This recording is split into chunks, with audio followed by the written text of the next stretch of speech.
Wasn't he gonna do a Twilight, or was this gonna be Twilight? I never understood why he never made Dusk of the Dead. Dusk, like now it's finally full circle. Well, exactly. You thought Land of the Dead. I remember the working title, Land of the Dead, was Twilight of the Dead, which makes sense. It's like, dusk or whatever, and this was before Stephanie Meyer Twilight vampire movies existed, so the word Twilight wasn't tainted, and I'm like, that makes so much sense. Like, Twilight of the Dead is a great title, so it makes you. I mean, Land of the Dead, I guess, kind of makes sense too. I get it. It's like a world of dead generic. Now, but it does read more as generic. I liked the fucking motif of dawn, day, like Revival House Network.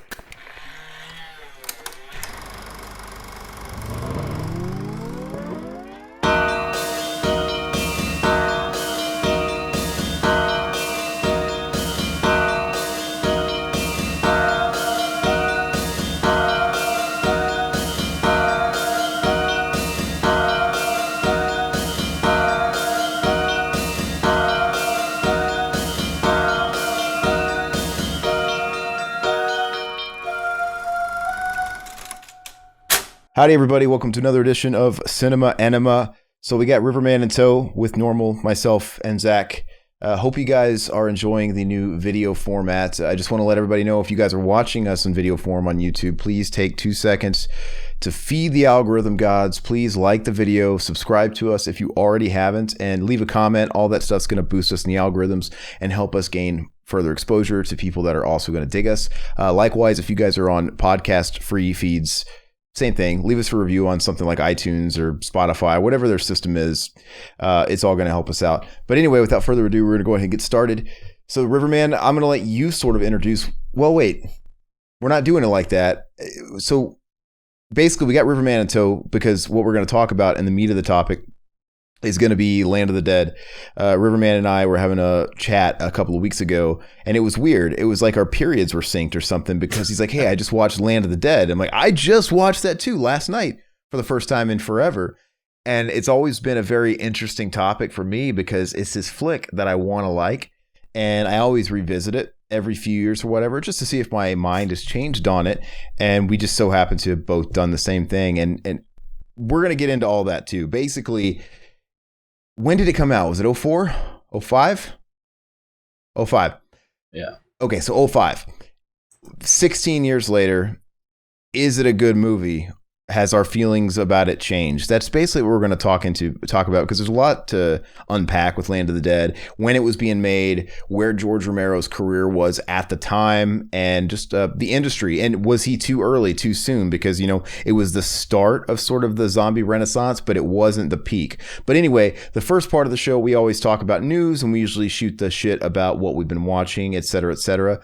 If you guys have been listening to these Cinema Enemas anytime since 2020 began, you'll know that news has been really, really, really a lack thereof. Just because if you go to any horror site, go to any blog page, they're grasping for straws. They're really pathetic. I get it. The pandemic's had a lot to say in regards to that. But did you guys have anything you want to talk about news-wise? Nothing I can think of. But not really news-wise, but the Day of the Dead stuff that's coming out. Okay, so Riverman had the idea. I guess it's a trailer for a Day of the Dead TV series that I don't even know if I was aware of. He wants to watch it together. I don't mind doing that if we all have it queued up. But it's funny, though, when I was perusing, I still look for news every time we do these, just in case.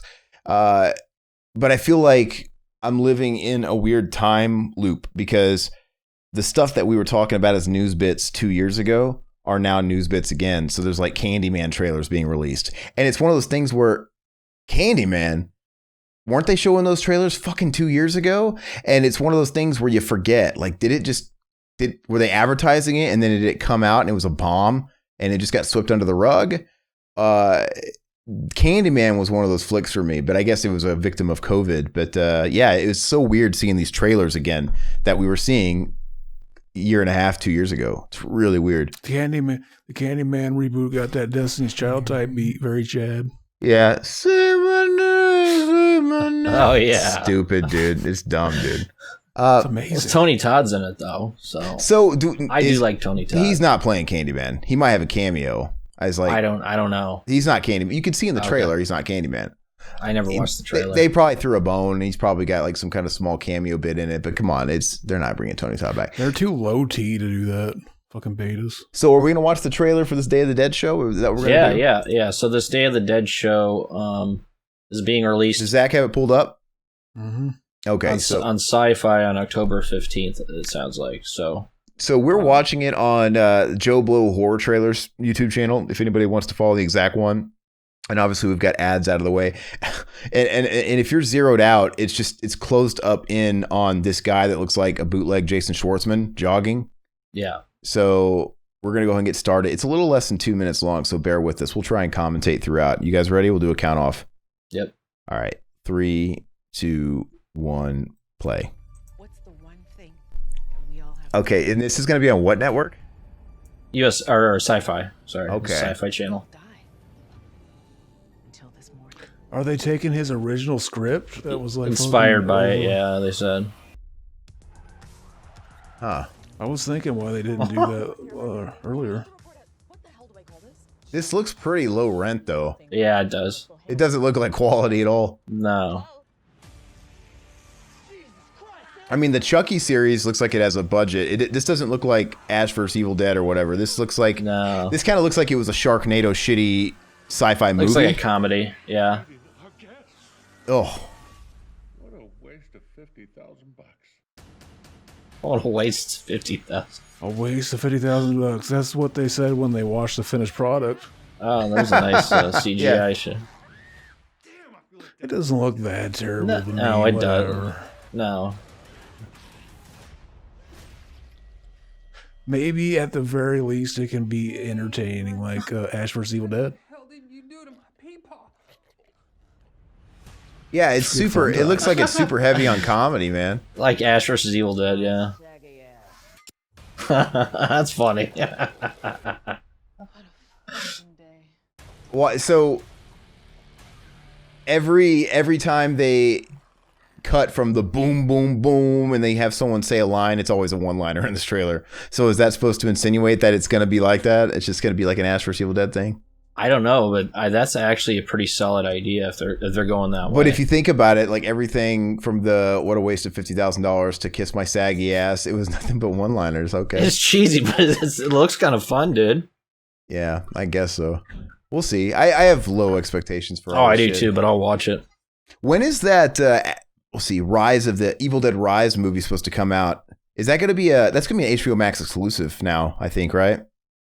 Yeah, I believe so. Yeah, and it says here, I'm reading this article, HBO Max becomes the official home of Evil Dead ahead of the Evil Dead Rise, with the original trilogy arriving next month. I bet you these guys passed on financing the Ash vs. Evil Dead series, which is funny. But interesting. Are they going to put... I'm just trying to see what they're going to put on here. HBO Max is my favorite streaming service. I think... They've been, ever since they've come out. I mean, they've been the best. They're better than Netflix. I watch it most of anything, so I always keep track of what they're adding that's new. They're adding some horror movies in here, some stuff that their user interface. I really like it. I mean, Amazon should take some notes from HBO Max. Hey, if you guys didn't get a chance to watch that shitty Mortal Kombat movie when it was streaming there for free the first month, it's going to be on there on September 9th. Amazing. Terrible movie. Not missing anything. I went out to dinner the other night it's my girlfriend's birthday today, and we went out to dinner Friday night with some people and a couple of people we had never met, friends of friends. And this one guy came on, nice guy. He was there. This guy from Romania, some musician out of Texas, but he was talking about Mortal Kombat and how much he loved that new movie. And I just couldn't bite my tongue. I'm like, because he started it by saying, in 1995 when they made that terrible fucking movie, like whatever, what? And they talk about how great this new one was. It's got all the technology, it's got all the very lowest common denominator take on a movie, and he's like, and it's like it's very Hollywood. I'm like, when you're saying this is good, okay, like all the stuff that translates into bad for me was good for this guy, which just shows you why they do this and they make the movie. For those people. Exactly. And I had to put my drink down. I'm like, man. Because we were agreeing on everything up until like this conversation. We were talking a lot. We were talking about Van Damme. We were talking about action movies, and then he did this. I'm like, hey man, you're gonna lose me on this one because that movie's fucking terrible. Fucking terrible. And we started getting into it, and I don't know. Yeah, I'm like, the first one's great. Like you're nuts. Like I don't think we're on the same level anymore. Our periods are totally not synced anymore, my bro. Yeah, I don't know what he's smoking, but anyway, let's see what. Make sure. So let's just go ahead and get into what we've been watching lately. Riverman, I feel like you haven't been on in quite a while, so why don't you talk about what you've been chewing into? Oh man, I've been kind of taking a break from a lot of movies lately. I've been mostly watching not documentaries, live concerts from various bands. Like I watched, been watching a bunch of Leonard Skinner, and The Doors live and everything like that. So I just been perusing YouTube and doing that. So I was thinking like that would be good. Like, yeah, fucking, we should do that. We should do commentaries for like band fucking documentaries and fucking concerts. That'd be a donk fucking thing to start doing. That'd be fucking very Chad. As long as they're not like 3-hour long concerts, you know. Yeah, no, I've been watching that. I'm trying to figure out why the hell the Pink Floyd The Wall never came out on Blu-ray, the movie. The Wall sucks. I see, I enjoy it just for what it is, this imagery. Just to have it on the background, but he's talking about the Pink Floyd movie The Wall, not the fucking review the what's his name did, the fucking Nostalgia Critic. Yeah, not that one. I know. But yeah, The Wall's not very good. As much as I would love to love it because I love the album. Big fan of the album, big fan of Pink Floyd, but the movie's just not good. It's a pretentious, and it's supposed to be though. I mean, it's imagery. No, it's, okay. You just don't get it. Yeah. You probably don't like Aronofsky movies either, do you? Fucking low T. Aronofsky, they're hit and miss. I mean, like anything else. I love The Wrestler. Why is that an Aronofsky movie comparison now? I'm confused. You wouldn't get it. Aronofsky. I love The Wrestler. I don't like Requiem for a Dream. I remember liking Black Swan. I hated The Fountain. So it's just like whatever. I mean, he's kind of hit or miss. This guy is just fucking indubitably fucking terrible takes on film. This guy, indubitably. Sorry, bro. No, but I've been watching that. And then I also watched the new Fast Times Blu-ray that came out from Criterion a few months ago. I picked that up on a sale. Yeah, I watched that too, and I watched that Criterion. Did you fucking did your lips just get fucking moist looking at fucking Phoebe Cates' titties and fucking 1080p? Oh yeah, it was great. It looks really good. And then I also watched the New York Ripper. I had that 4K. I bought off of some dude, and that looks really good. Amazing. Fun fact: if you were going to bail on us tonight, because we always have to make preparations, we were going to do Fast Times commentary. So I guess we're going to do that next week. Very Chad. Which you're more than welcome to join in on too if you want, but he doesn't want to. When he sees how unprofessional we are. It's a great movie. Zach and I are trying to make it a mission to do movies that we love, at least for a while, because it generates better commentaries. And for me, Fast Times, not only do I know it like the back of my hand, it's just one of those movies that every line of the script is quotable. It's everything about it. And to me, it's a 10 out of 10, so I can't wait to dig into it. And I just watched it a couple weeks ago, so. For comedy, I would put it up there, but probably 9 out of 10. But no, I still love Revenge of the Nerds. I think that's probably my favorite comedy from the. I wouldn't even call 80s. Fucking Fast Times a comedy. It's not that for me. It's more of a drama, baby. So yeah, I don't see it that way. I think at the time it was probably more of a drama, but now I don't know. Oh yeah. Yeah, I feel like I've been in a little bit of a drought too, at least since our last Cinema Enema, because trying to see what I've watched. I mean, I think the last time we did a Cinema Enema was not that long ago, and I fucking had a shit ton of shit, so it's probably not going to be as lengthy for me this time. He fucking went on for at least an hour. Yeah. Just his shit. But, it is what it is. But I have enough, though, for sure. Did I talk about Dead Heat on the last one? You did. So maybe that's where I left off. See, what happens is like fucking I only talk about the shit I have things to say. He brings up everything. We're fucking sitting here for an hour and a half. Yeah, well, this guy over here. I don't have that much this time, so it'll be appropriate. But anyway, is that all you got, River? Anything new, or just Blu-rays of old shit? Pretty much Blu-rays of old shit. I mean, I peruse the Netflix and all that other crap, but I haven't really found a whole lot. Oh, I did watch Biodome on HBO Max last week. Great. Amazing film. I know. I figured you'd appreciate that, Zach. Fucking one of the greatest films ever made. Fucking the great Pauly Shore and the great fucking what's this fucking which Baldwin is it? And amazing. Stephen Baldwin, the only good Baldwin. What I never understood is why they try to be good guys in the last day when those girls were coming on to them and they couldn't do it. They are just too Chad. They are just too I gotta Chad. rewatch it. Last time I watched it was with a commentary and it's just like maybe I'll understand it a little better if I just have another sit down alone with it. I don't know. But I don't recall ever liking it, but oh, I saw it in the theater, man. I loved it in the theater when I saw it. I'd love to love it. I'd love to have another Pauly Shore movie that I actually like because his batting average isn't that good, but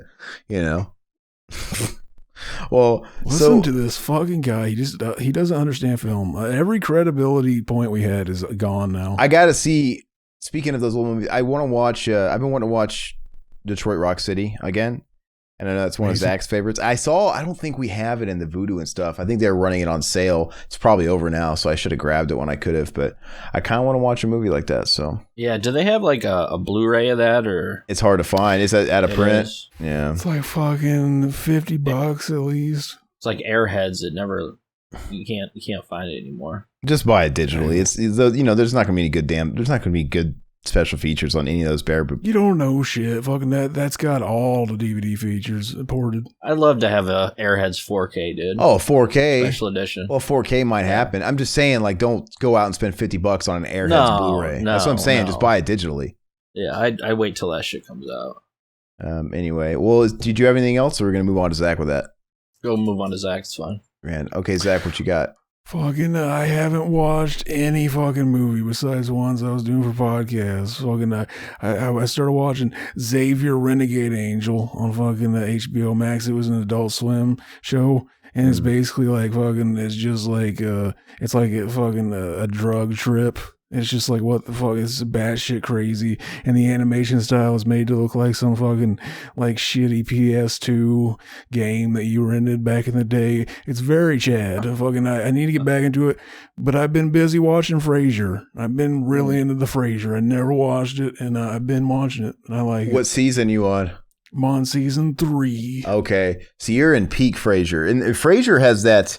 It has the distinction of being one of these shows that went on for as long as it did, 11 seasons, and it never got old. It didn't get tired. I mean, I don't want to give you spoilers, I guess, but there's a bit of a turning point in the later seasons that I guess, I don't know. It's a sitcom. Do you mind if I spoil it, or do you want me to spoil any sort of bit? I won't spoil it. I won't spoil it. But basically, the show maintains its quality. Like and actually, some of my favorite episodes are in the last couple of seasons. Like you're gonna get into. There's this one. I think it's in the last season. There's this episode that's got Patrick Stewart. That's fucking awesome. It's so funny. And there's another episode in the last season or two with Michael Keaton. Just a lot of really, really good episodes. But it never dries up. And usually shows hit their peak around that season 3, 4, 5 mark, kind of like a Seinfeld type thing. But I think Frasier, even though I like Seinfeld all the way through relatively, Frasier was even more consistent than Seinfeld, like throughout the entire run, in my opinion. Chad. So aren't they bringing Frasier back too? I wish. Are they? I thought I heard they were. Oh, I thought but was it going to be like yet another spinoff where Frasier's going to be living in another city? I don't know, because it's just now it's fucking Frasier's son, and he's the fucking old man moving in with his fucking son. Of course it could be. Yeah. Who knows? Well, he's young enough. I think they should just do Frasier. I think they should do it, and they think it should be yet another spinoff because his dad died, right? You know, John C. Mahoney, she's dead. Is it Mahoney? John Mahoney, is that the guy? The actor died. You know, they did it with Cheers. He could just be somewhere else. So anyway, let us know when you finish the series. But I love binging that show. It never gets old. It's really, really funny. And I can't remember if you're on season 3, what episodes you would have seen necessarily by now. But I definitely have some favorites I wish I could talk about and call out. But Fucking, I recently watched the one where he's like fucking, he's doing an ad for a fucking a politician who's running, and fucking like he comes out, he does the whole line. It's like fucking vote for him. He's the sane choice. Like he's got all this shit he's saying, and then he goes back. They're setting up to do another take, and he goes outside with him. He's like, oh yeah, I'm a psychologist. He's like, fucking, he's like, I've got something I always want to tell a psychologist. He's like, oh well, I wouldn't, I wouldn't, ruin any trust. He could tell me. And he's like, well, 5 years ago, I was adopted by aliens. And then he's got to go back in and redo the fucking like pitch. The only sane show, every line he said now has a different meaning. It's so it's hilarious. It's such a brilliant concept too. The fact that he's a radio psychiatrist, it lends itself and opens it up to so many story possibilities, which you're going to see. There's one episode though, I think it's the last season, this one particular episode, gosh, there's an episode where everybody thinks he's gay. Roz is dating like this guy. It's so funny because Roz is going to be dating this new guy that's very flamboyant. And even Frasier's like, oh, he's gay. It turns the whole episode is themed around this. And he basically finds himself in all these situations that make him look like a liar. And he's having to defend. Yeah. I've seen that one. That was hysterical. Basically, it's one of those things where he keeps saying he keeps having to defend his sexuality, but yet he keeps finding himself in the worst situations that don't corroborate his story. And it just, insanity ensues, and it's so funny. And Gil, you've been introduced to Gil, right, at the radio station. He by now, Zach. Is he the Gil?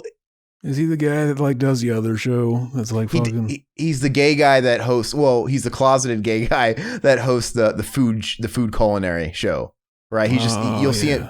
You'll see him hanging around the station or whatever. And his name's Gil, and he's very, very effeminate. But the running joke you'll see throughout the series is he's always trying to like mask his sexuality. Like he's one of those guys that'll flex a little bit. He'll always say something that's very, oh yeah, she's a babe. Like, all right, who you kidding, man? Like he tries to really, really, like no one gives a shit, but it's like, all right, dude, whatever. Anyway, the one joke I'll spoil, it's so funny, and this isn't the last season.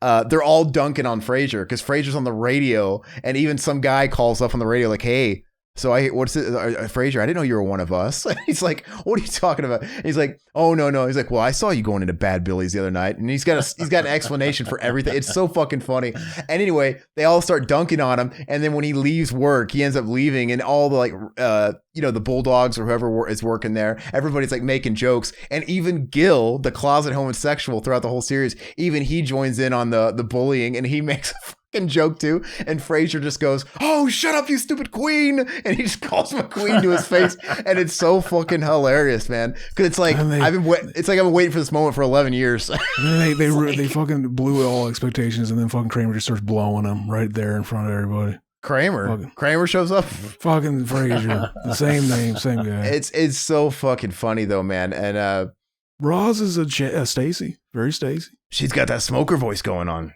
Very Stacy, hell yeah. And Frasier, I can't believe it.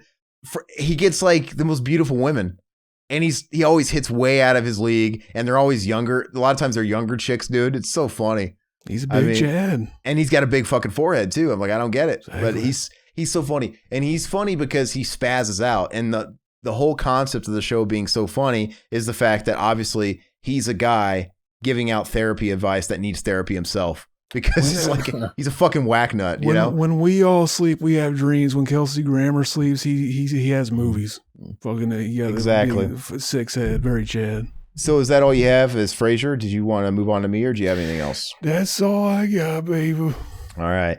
So I'll go through mine real quick. I mean, yeah, I think I left off on Dead Heat, that Joe Piscopo movie, which was 2 out of 10. It's shit. But as far as new shit, I finally watched all of the Satori Kon, is that his name, right? Satoshi Kon or Satori Kon, the Perfect Blue guy. Mm-hmm. I got through all of his stuff, and the last one I needed to watch, except for Paranoia Agent, which is the series he did, which I'm tempted to buy that on Blu-ray too, because a lot of people say that's top of the heap, but it's a series. Anyway, Tokyo Godfathers, I watched that. I watched his last 2 actually. Tokyo Godfathers was really good, and he only had 4 movies, and they're all very different. So like Perfect Blue is nothing like Tokyo Godfathers is the most straightforward. It's a Christmas movie kind of, and it's about these homeless people in Tokyo that find a baby, and there's like a lot of weird symbolism to like the wise men and all this shit, and it's actually really, really funny because the homeless people that find him, it's like this. They all have a story. It's one guy that's like a drunken guy that lost his family due to addiction and all that stuff. So he's got his own arc. And there's a kid that's a runaway. And the third person is this tranny. It's just fucking like a homeless, like transsexual or whatever. And they're just this weird dysfunctional family that are trying to save this baby and get it home. And it's really funny. Like I found myself laughing the whole way through it. It's a really, really good movie. And I watched, see, where's the other one? Well, I watched his other movie too, but I'll get to it. I watched Audition. I finally caught up to that. I'd never seen that Takashi Miike because I got into a weird Miike kick where I was starting to watch a few of his flicks because he's got like 500 movies. Like you'll never ever watch everything Takashi Miike's ever done. And if you look at his IMDb, he's done everything from like heralded cult classic to just bullshit. Like in Japan, he's the equivalent to Lifetime movies. So, so low T with your fucking film takes. He is a Godfather film. No, I'm saying he's got those movies, but I'm saying he's done everything he does is fucking dude. incredible. He's done bullshit. He's Amazing. One of these guys that's just he's literally got like 500 films under his You IMDb. just don't get some of his stuff. Anyway, I watched Audition and I liked it. It was a 7 out of 10. I've talked about another show, Suicide Squad, the James Gunn one. What do you think of like there's something that happens towards the end of fucking Audition that completely blows my mind. It's like fucking like there's something like he basically is able to see like her bedroom and shit without ever visiting her house. Like there's something like he has a dream that like it's just full of shit that how the fuck does he know that? Did you notice that? Oh, where he's like dreaming about like her abuse and shit like that with the guy on the piano and stuff. Or was it just knows? like, oh, it's up for interpretation. It's fucking maybe. I don't know. Yeah. I Audition was one of these flicks that I've always been afraid to watch just because I don't like torture porn and everybody was saying it was so bad. And I don't know, man. If I actually would, when it first came on my radar, it was probably like in 2004. And I had a buddy at the time that was trying to get me to watch it. And I'm like, he might have even actually owned it on DVD, but I didn't want to do it because the Takashi Miike I'd seen up to that point. I'm like, yeah, I don't want to do it.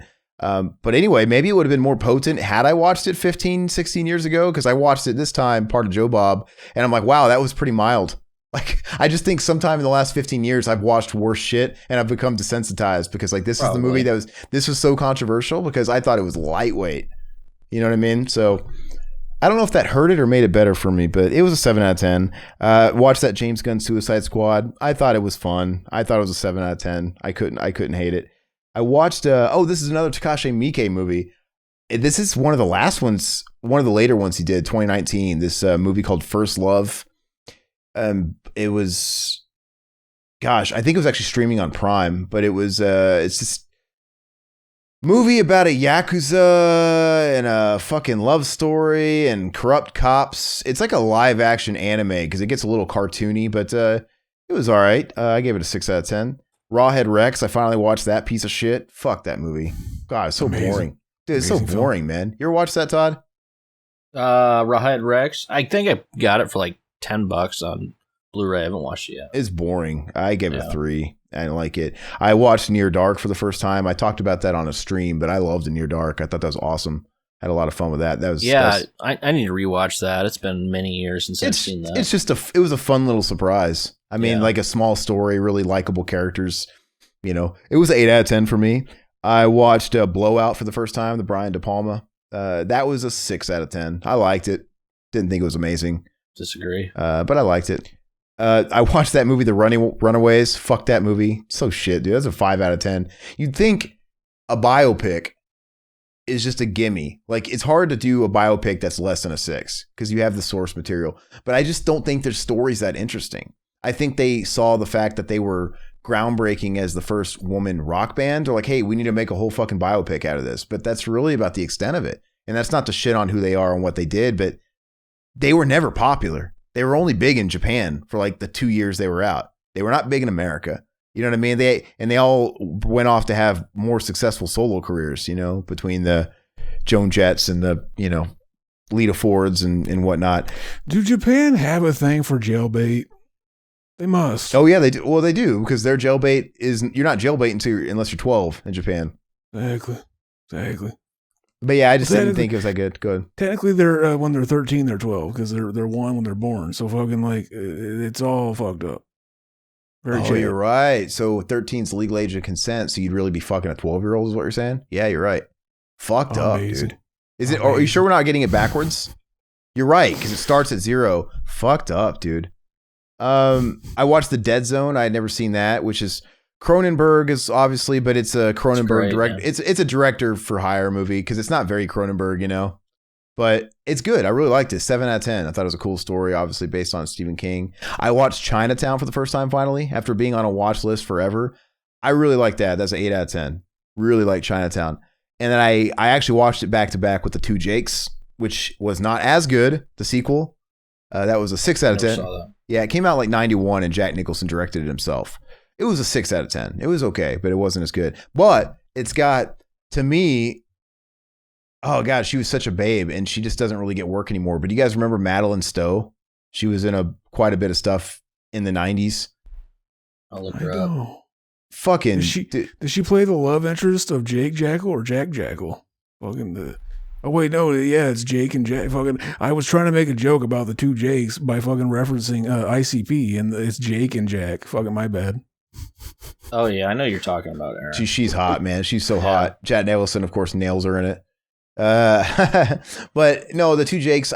Why do they call it the two Jakes? I don't know. I mean, one of the other main characters he encounters because someone hires him for another case, and it's Harvey Keitel, and Harvey Keitel's name just happens to also be Jake, and he's like, oh, the two Jakes. You got a movie title. It should be a fucking movie about like a biopic about Less Than Jake, the great band that made that song "Everyone's a Dude" for the Good Booger soundtrack. Good booger. Todd, you might not like this. For the first time ever, I watched The Usual Suspects, and the thing is The Usual Suspects. I think I've kind of seen it, but I've never actually watched it. But maybe that's also just Mandela effect because I've known the twist and. It's one of those movies that I haven't seen, but I feel like I've seen it because everybody knows everything about that movie. I've sat down to watch that movie at least 3 times, and I always turn it off after like 20 minutes because it's just Really? like Overrated.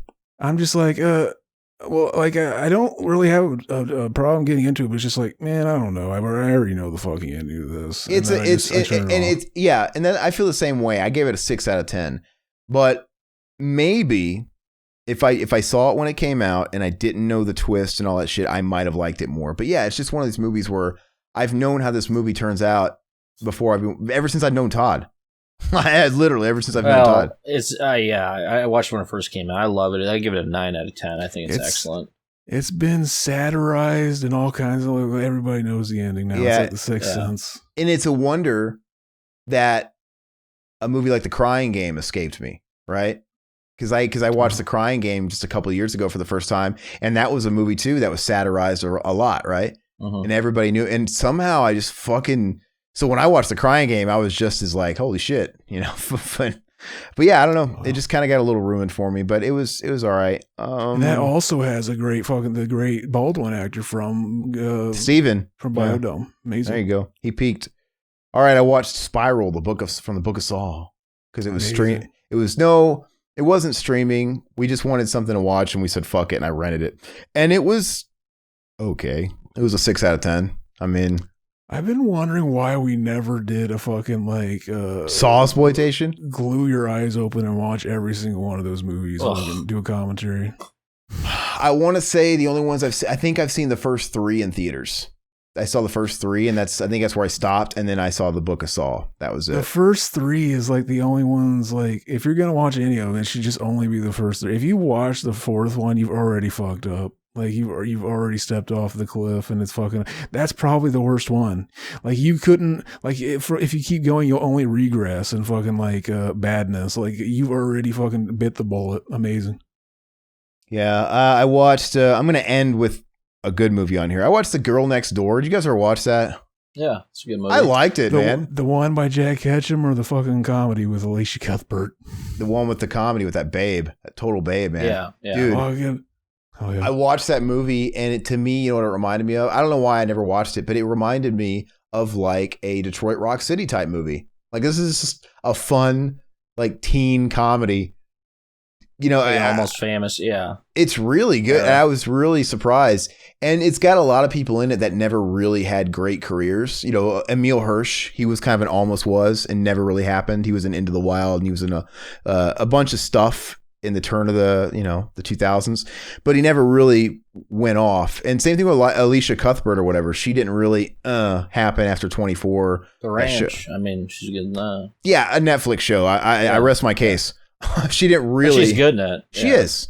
The thing she did that like just fucking like that was the last time I saw her on anything when she did that fucking, it's called Captivity, and it's like a rip off of Saul, and it was fucking garbage. It was probably the worst like torture porn type of movie, and it was just like fucking that was the last time I saw her in anything big. But I liked it. I liked everything about it. The group of friends, and I loved Timothy Olyphant, and it was really funny. I thought he was great in it. And I've come to really like him as an actor, man. I mean, Timothy Elephant, whatever. I mean, he's come a long way since Live Free or Die Hard. That's for damn sure. Amazing film. Amazing film. I don't know if I can get behind Timothy Elephant. It's not really my cup of tea. He's funny, man. I think he's really good in that. An even better feel good Girl Next Door movie is the Jack Ketchum one about a bunch of kids who tie up like a 12-year-old girl and rape her, and they have the go ahead from the mom character. Fucking, she's pretty much egging them on. Very Chad. Really interesting. It's not a fun watch. It's called The Girl Next Door. It is exactly. It is. I read the book too. Jack Ketchum had some fucked up. He died like 2 years ago. Very low T. Sounds like he had it coming. Fuck, making that smut. Big Chad. I watched, I tend to watch a lot of just bonehead movies when I'm going to bed. Sometimes I don't want, like, I watch a lot of movies that I know at best they're going to be 6s out of 10s. You know what I mean? Those types of movies. Yeah. Like I watched Evan Almighty. I'm like, okay, Evan Almighty. I know there's no way this is going to be this. There's a certain high bar for this movie. Like that's like a ceiling. And I'm like, I feel like I've watched everything on every streaming service. And sometimes I just want a bonehead, lightheaded comedy type thing. So we watched Evan Almighty, and it was maybe a 6 on a good day. It was what? Yeah, on a good. Bruce Almighty itself is probably a 6 on a good day to most people. Yeah. I would probably give Bruce Almighty a 7 just because for some reason it became a comfort food movie. Like when I had the VHS, I would put it on all the time. And I don't know why. Fucking weird. Evan Almighty's harmless. At the end of the day, I gave The Animal a 6. So I gave Rob Schneider's The Animal a 6 last month. So I'm like, look, sometimes I compare it to that. I'm like, well, I can't give this less than a 6 because I give The Animal a 6 for fuck's sake. Animal 6? Dude, the 6 was... Maybe the pest, but... Dude, the fucking Animal was... Look, it made me laugh. I'm like, is that what it was aiming to do? Yeah, it's a comedy. Corky Romano, which I have a guilty pleasure. I like that. For some reason, I remember the setup of the Animal a lot, where he's just like running, and it's just like he's just a guy, and he's like fucking, he's exercising, and like for some reason, like that's always the shit you forget. Like you forget like the setup, and like they basically play the same character, but for some reason, like fucking Rob Schneider, he's like a fucking exercise guy, and he's running, and fucking something happens where he's an animal. This is like such a stupid movie. I saw it in theaters though. Very low-key. Another movie I watched today actually. I go into any movie starring The Rock thinking, okay, this is probably going to be a 2. Especially movies by The Rock in the last fucking 10 years, man. They're just, I don't know what his deal is. He's just gotten into this real comfortable period in his career where he just does every shitty fucking green screen action movie. And it's funny because the new A blockbuster movies are total B movies. They're B movies. They're not fucking good. And so I went in super low, and I guess I liked it a little better since I went into low, but it still wasn't great. I watched San Andreas. It's pretty much a run-of-the-mill disaster movie. It's got Alexandria Daddario's big fucking tits jiggling all over the place. Amazing. I gave it a 6. I think it's a 6 because she's a terrible actress, by the way. I'm convinced. I watched that movie and I'm like, yeah, she's not good, but she's incredible. How dare you? She had those big tits, man. Fucking, if she ever watches this, she'll definitely fucking side more with the guy that's defending her acting. Like she would probably fuck me over you, so I'm sticking to it. Fucking, she's an amazing actress. Yeah. What? I didn't mean to hijack you. I just want to tell you one other thing I watched, kind of up the same lines of what you've been watching. The Wrong Missy. My wife and I thought that was fucking hilarious. Fucking terrible. I think I might have gave that. I think I gave that a 1 or a 2 out of 10. Not good. Terrible. I never heard of this. That chick is so obnoxious in it. I know that's what's funny about it. She's hysterical, man. Yeah. No, she's not. Who is it? What movie is it?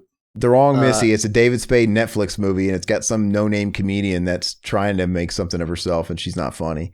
She just acts like so many other lap cups.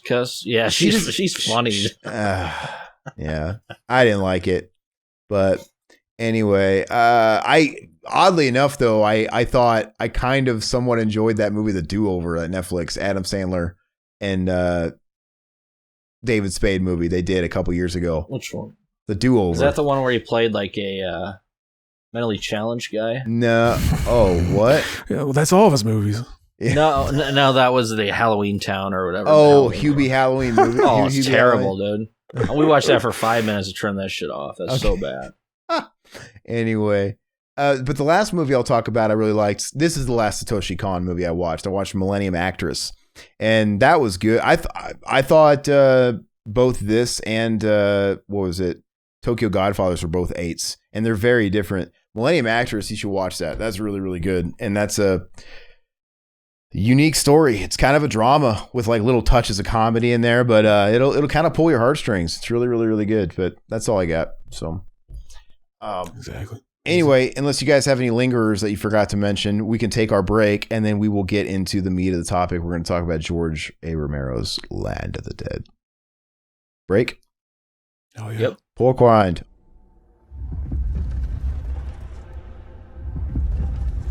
Coming to get you, Barbara.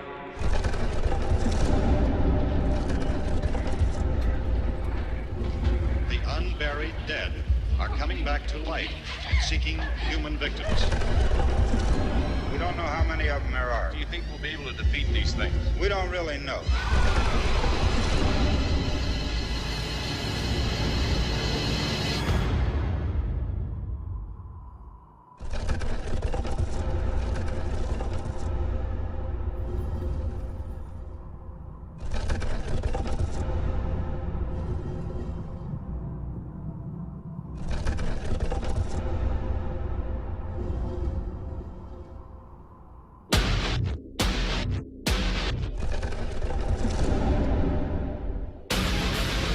And moving toward the city.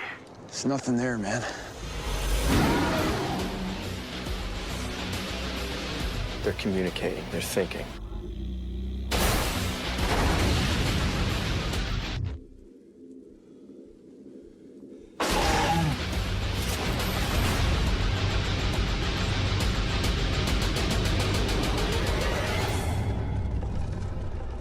George A. Romero's Land of the Dead. Zombies, man. They creep me out.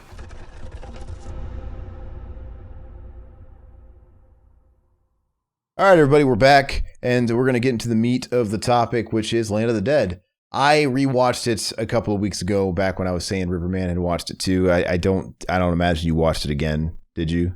No, that was right. probably 3 weeks ago.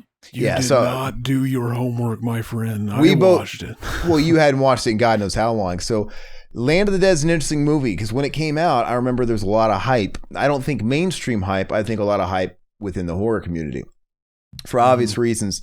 And I remember I had moved to Missouri from Nebraska, and I had met a good buddy of mine that I referred to as the Todd of Springfield, Missouri, because he was into Dawn of the Dead like a motherfucker and into Romero, and he's like Todd, and he loved all these horror movies. And so we saw that movie 4 times in theaters. I don't know why. And it was one of those things where I think the first time we watched it, his hype was just so radiant that I was just like, okay, yeah, it's really good. We're having a great time. And then like, you get out of the theater like, oh, it was so awesome. And I'm like, I guess it was, it's one of those things. But after the next couple of times you watch it, I'm like, is this really good? I don't know. That's something movie theaters should think about fucking investing in. Just a guy to hire to make the movie seem better and just hang out with you and go, pretend to be your friend. Fucking sell you that experience. And by the time you've already wasted the money buying it on home video or DVD to watch it by yourself, you're like, it's too late. Like, well, this movie's not good. I don't have the hype guy anymore. It's basically recall. They implant it in your mind and you liked it. Fucking hell yeah. So anyway, the way I feel about that movie back then was that it was missing something. So, and I think I had read, I can't find any source to it now, that the original idea was for there to be a part 2, Land of the Dead 2, which would make sense because the movie ultimately feels like half of a flick.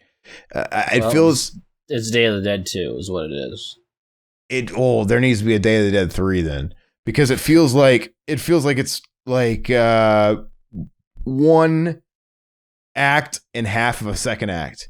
And I feel like we need the rest of that movie. We need to see after they head off in Dead Reckoning to go to Canada. But the movie itself on the surface has a lot going for it. And that's why I always want to revisit it, because even though it's really glossy for a Romero movie, I think it looks fine. It just doesn't really look like a Romero movie. Looks bleak. But it also looks glossy Really? and clean. It looks really glossy. I don't think it looks bleak at all. I think it looks a little too nice to me. Yeah, it looks really, it doesn't look bleak. It looks really glossy and clean. Well, it looks like Canada. Yeah. Maybe you mean bleak as in like generic, because like Yes. it does have that kind of like low The SyFy channel. yeah, like kind of shot, like, because it definitely was shot with like in Canada, and like they were like the first to like really jump on board with the like digital, like, so a lot of like movies that weren't being shot on film were originally coming out of Canada, and it kind of gave like Canadian movies, man, they always have that they just have something generic looking about them, and that's what people were talking about. We just didn't realize what it was that they were doing different. But it looks sterile, looks a little too clean, like a little too glossy. I don't know how else to explain it. Like, yeah, I think Romero was pretty much just looking for some money, I think, because, I mean, the dialogue was fucking shit. I mean, the acting. Let's break it down Yeah. into categories. So we'll talk about that. So dialogue aside, acting aside. We should mention the fucking just the general plot first. That was my segue, is go ahead and talk about the plot, because I think the plot on paper is good. It shows promise. Like the plot. It's very like vague on IMDb. It says the living dead have taken over the world, and the last humans live in a walled city to protect themselves as they come to grips with the situation. So this very movie, simple. taking a cue from what he always does, and he has a social commentary in his dead flicks. This one is very political. It's very much a upper class versus lower class. It's very much a movie about social status. It's very much Republicans versus Democrats.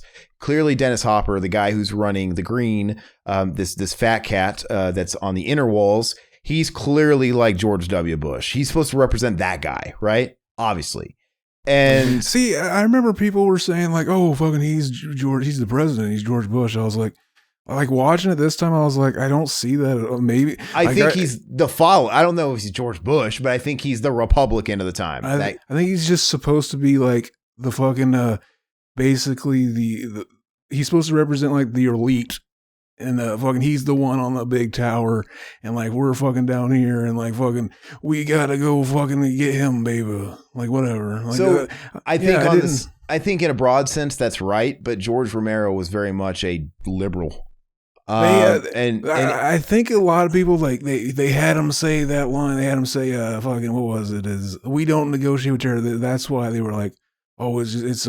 I think it was just supposed like fucking just I don't know, like yeah. Well, so no, but I think on a broad sense, it's just a big guy against a little guy, but through the scope of Romero as a filmmaker, I think that's where he was coming from. His personal politics were getting into the movie. Yeah, it was pretty on the nose. Yeah, and even Dennis Hopper, which they did. The most fascinating about this movie now is going back because 2005, internet was thriving, so you can go back and find all the press that was being done, which is what I want to get into next. But Dennis Hopper was talking about it. They were asking him, "So, what do you think about playing this role? You're a pretty you're pretty known to be a pretty hardcore Republican," and he was. So, what do you think about playing this character with Romero's politics? And he kind of acknowledged it. He's like, "Look, I was an actor. I give that I didn't approach it that way." He's like, "George and I, very, very different politically, but my job was to play the character and whatever, yada yada, But he didn't really go against what they were saying because he was a big Republican and he was a big George W. supporter. But anyway, and he always seemed like in the movies.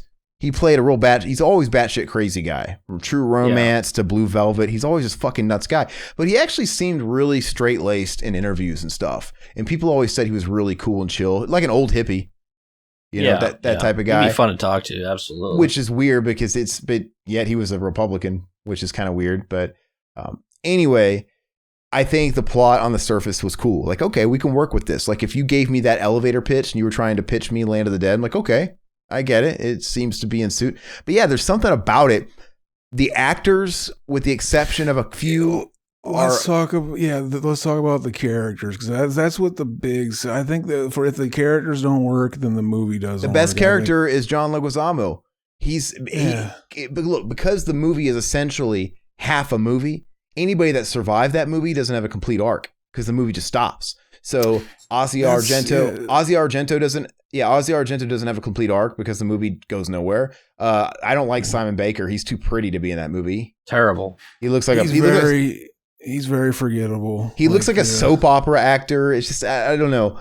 And then it seemed like he was supposed to be like the guy that like, oh, he's so vague and he's just the average normal guy that people can just project that on. That's like this is trying to set up like he's the main character, but really the only character that actually we care about at all at the end of the movie. And even that is John Leguizamo. Even that it's like it's a little flimsy. So like exactly. Why is Simon Baker supposed to be the everyman? Are we supposed to buy that this guy is one of the people on the outskirts? No, because even if the world was taken over by zombies, good-looking people are still going to find their way in ranks, right? Because that guy would be someone's sugar baby, some old fucking rich woman's sugar baby living in the green, because he has that chiseled jawline, he's got that teased moosey hair, and he's got that fucking like pea coat that looks like costs like $500. Like, what? No, this guy's not the guy, but you kind of.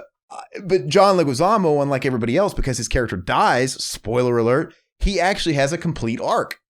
Yeah. He has he's got very clear motives on who he is and why he's doing what he's doing. And he has a beginning, middle, and end.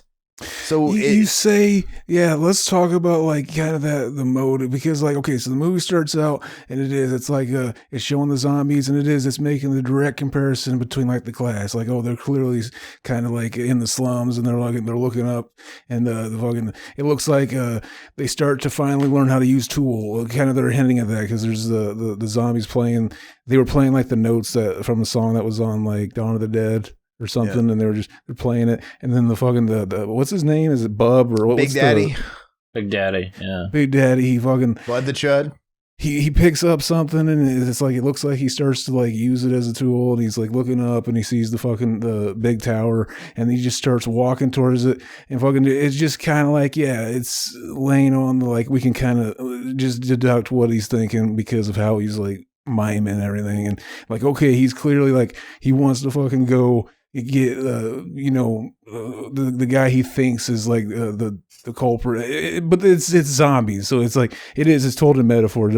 He's not literally thinking like fucking what's his name, the King Koopa fucker, he's the reason I'm down here. It's just like it's like fucking, yeah. So and then like, yeah, so what was John Leguizamo?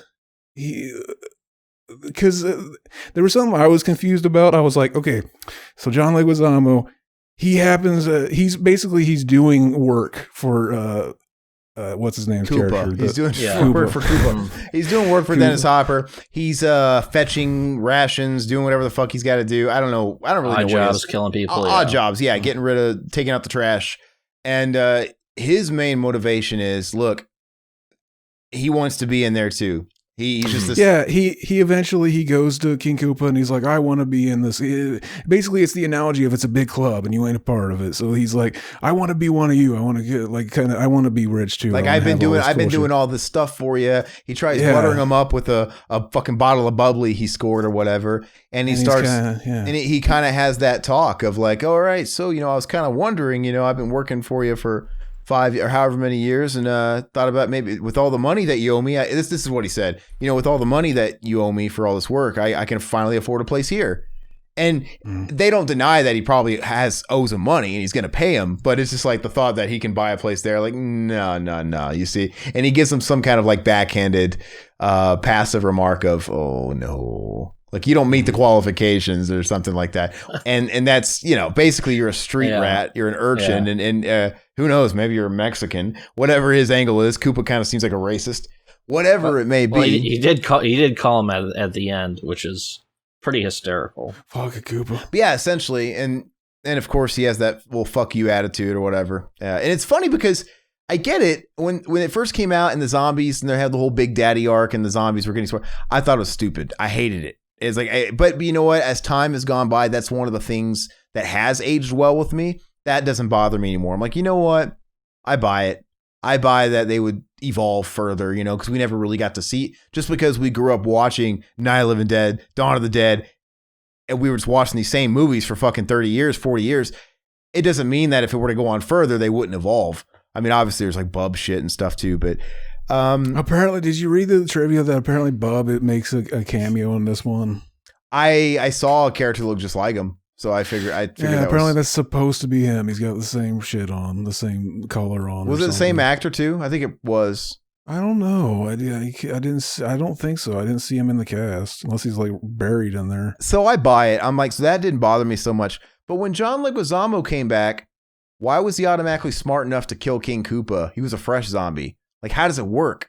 I don't know. Do you have to be zombified for so long before that runs its course and then you develop? Could be the last thing you were thinking before you died or something. It was probably just supposed to be like, oh, it's just a happy coincidence. He's a zombie now and fucking Koopa isn't a zombie. He's Lunch. Fucking, it was just a coincidence they happened to run into each other.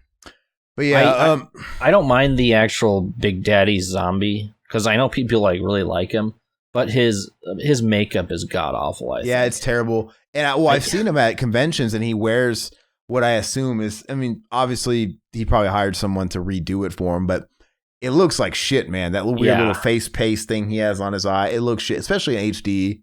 Well, the thing is, Tony Todd in Night 90, I thought looked fantastic. He was a fantastic, so I don't know why they didn't bring back like Tony Todd or something. I see how you guys are saying like, oh yeah, by like the standards of the time, they looked bad at the time, but watching it now, I was like, this is like, I didn't think they looked great, but I didn't think they looked terrible either. I was just like, I'm talking about just worse. Big Daddy. I'm just talking about Big Daddy. Yeah. I didn't think he looked terrible. I don't think I did. On that topic, it's funny though, the way it looks. I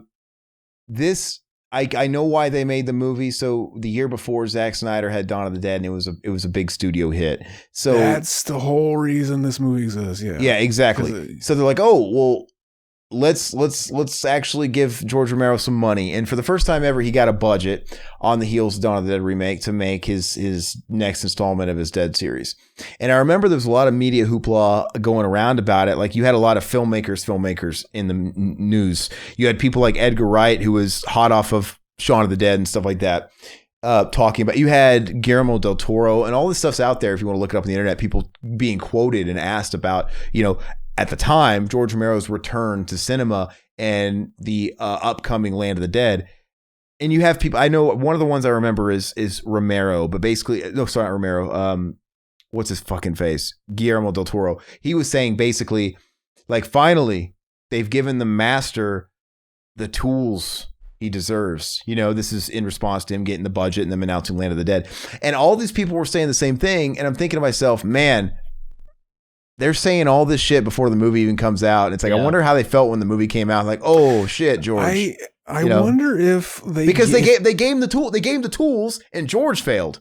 They gave him the tools, but did they give him final say, or was it like one of those things? Because for some reason, there's a bunch of ththings in the script that make me think that this feels like a big company that was like footing the bill, kind of saying, "Hey, let's move." Because I was thinking, I was like, you know what? If you want your movies to be like these allegories of like different like kind of ideas, I would the only thing bad I have to say about George Romero is that he did. It's a bad analogy. I hate it, but it's like, oh, he wants his cake and he eats it too. It's like, I would almost expect if you want this allegorical type of script, you're gonna, end up giving in a script that basically is like 2 hours long and there's maybe 1 or 2 zombie attacks in the movie. But then that's when the bigger higher ups come in and say, let's add some zombie shit over here. Like, I can see stuff like that happening, but I don't know. Like, fucking, is this exactly what he wanted to make, or who knows? Yeah. You know what was missing? Okay, so they all have, and like I said, I wonder if the whole thing about there being a supposed sequel, or there was a promise maybe of a sequel and that failed through, and he was making it with the intent of, okay, this is one. I don't know what they were thinking, but what this movie is missing from the first 3 Dead movies, they all had the social commentary going on, the overtones, but they still had they were still a zombie movie too. This movie has the social commentary, but is there one point of the movie where there's like a threat of the zombies? Like in the mall, there's plenty in Dawn of the Dead. There's plenty of moments of intense tension of getting swarmed and overtaken by zombies. Same thing with Night of the Living Dead, being in the house and then breaking through and shit like that. There's still that tension. But this Day of the Dead too. This movie the zombies were a total afterthought. They were nothing but a prop for the fucking us versus them class argument. I don't know. I thought like it kind of seemed like any kind of thing he was setting up, it kind of like took a backseat kind of halfway into the movie. It seemed exactly like, okay, now we got to put in a bunch of. I thought the opposite. I thought like, oh, now it's like just a zombie thing. Now it's just like a bunch of zombie shit happening, and then like by the time you notice, like fucking you're looking over and it's like, oh, the movie's wrapping up soon. Like I felt like it kind of like it just kind of, because it's already us versus them anyway. It's zombies and they're attacking us, so like that just kind of goes. It seemed like it went by the wayside to me. It really, I don't know. To wrap up characters though, I don't even really care for Ozzy Argento. I know Todd likes her enough, but that fucking dude with the burnt face is annoying. He was annoying. He's terrible. He's like Wasn't that the same guy from that played like the mechanic guy on Wings? Wasn't that the same dude, the same character and everything? That was not the mechanic. You mean Lowell? Lowell. That was not. For some reason, I thought of him when I saw him for the first time. That's Thomas Hayden Church. That looks nothing like Thomas Hayden Church. Thomas Hayden Church played the Sandman in Spider-Man 3. Like it's. Well, that was before they found out that Lowell was touching kids, and they fucking ran him into the fucking the boiler room and fucking set it on fire. I just don't know. I mean, was that their attempt to make an?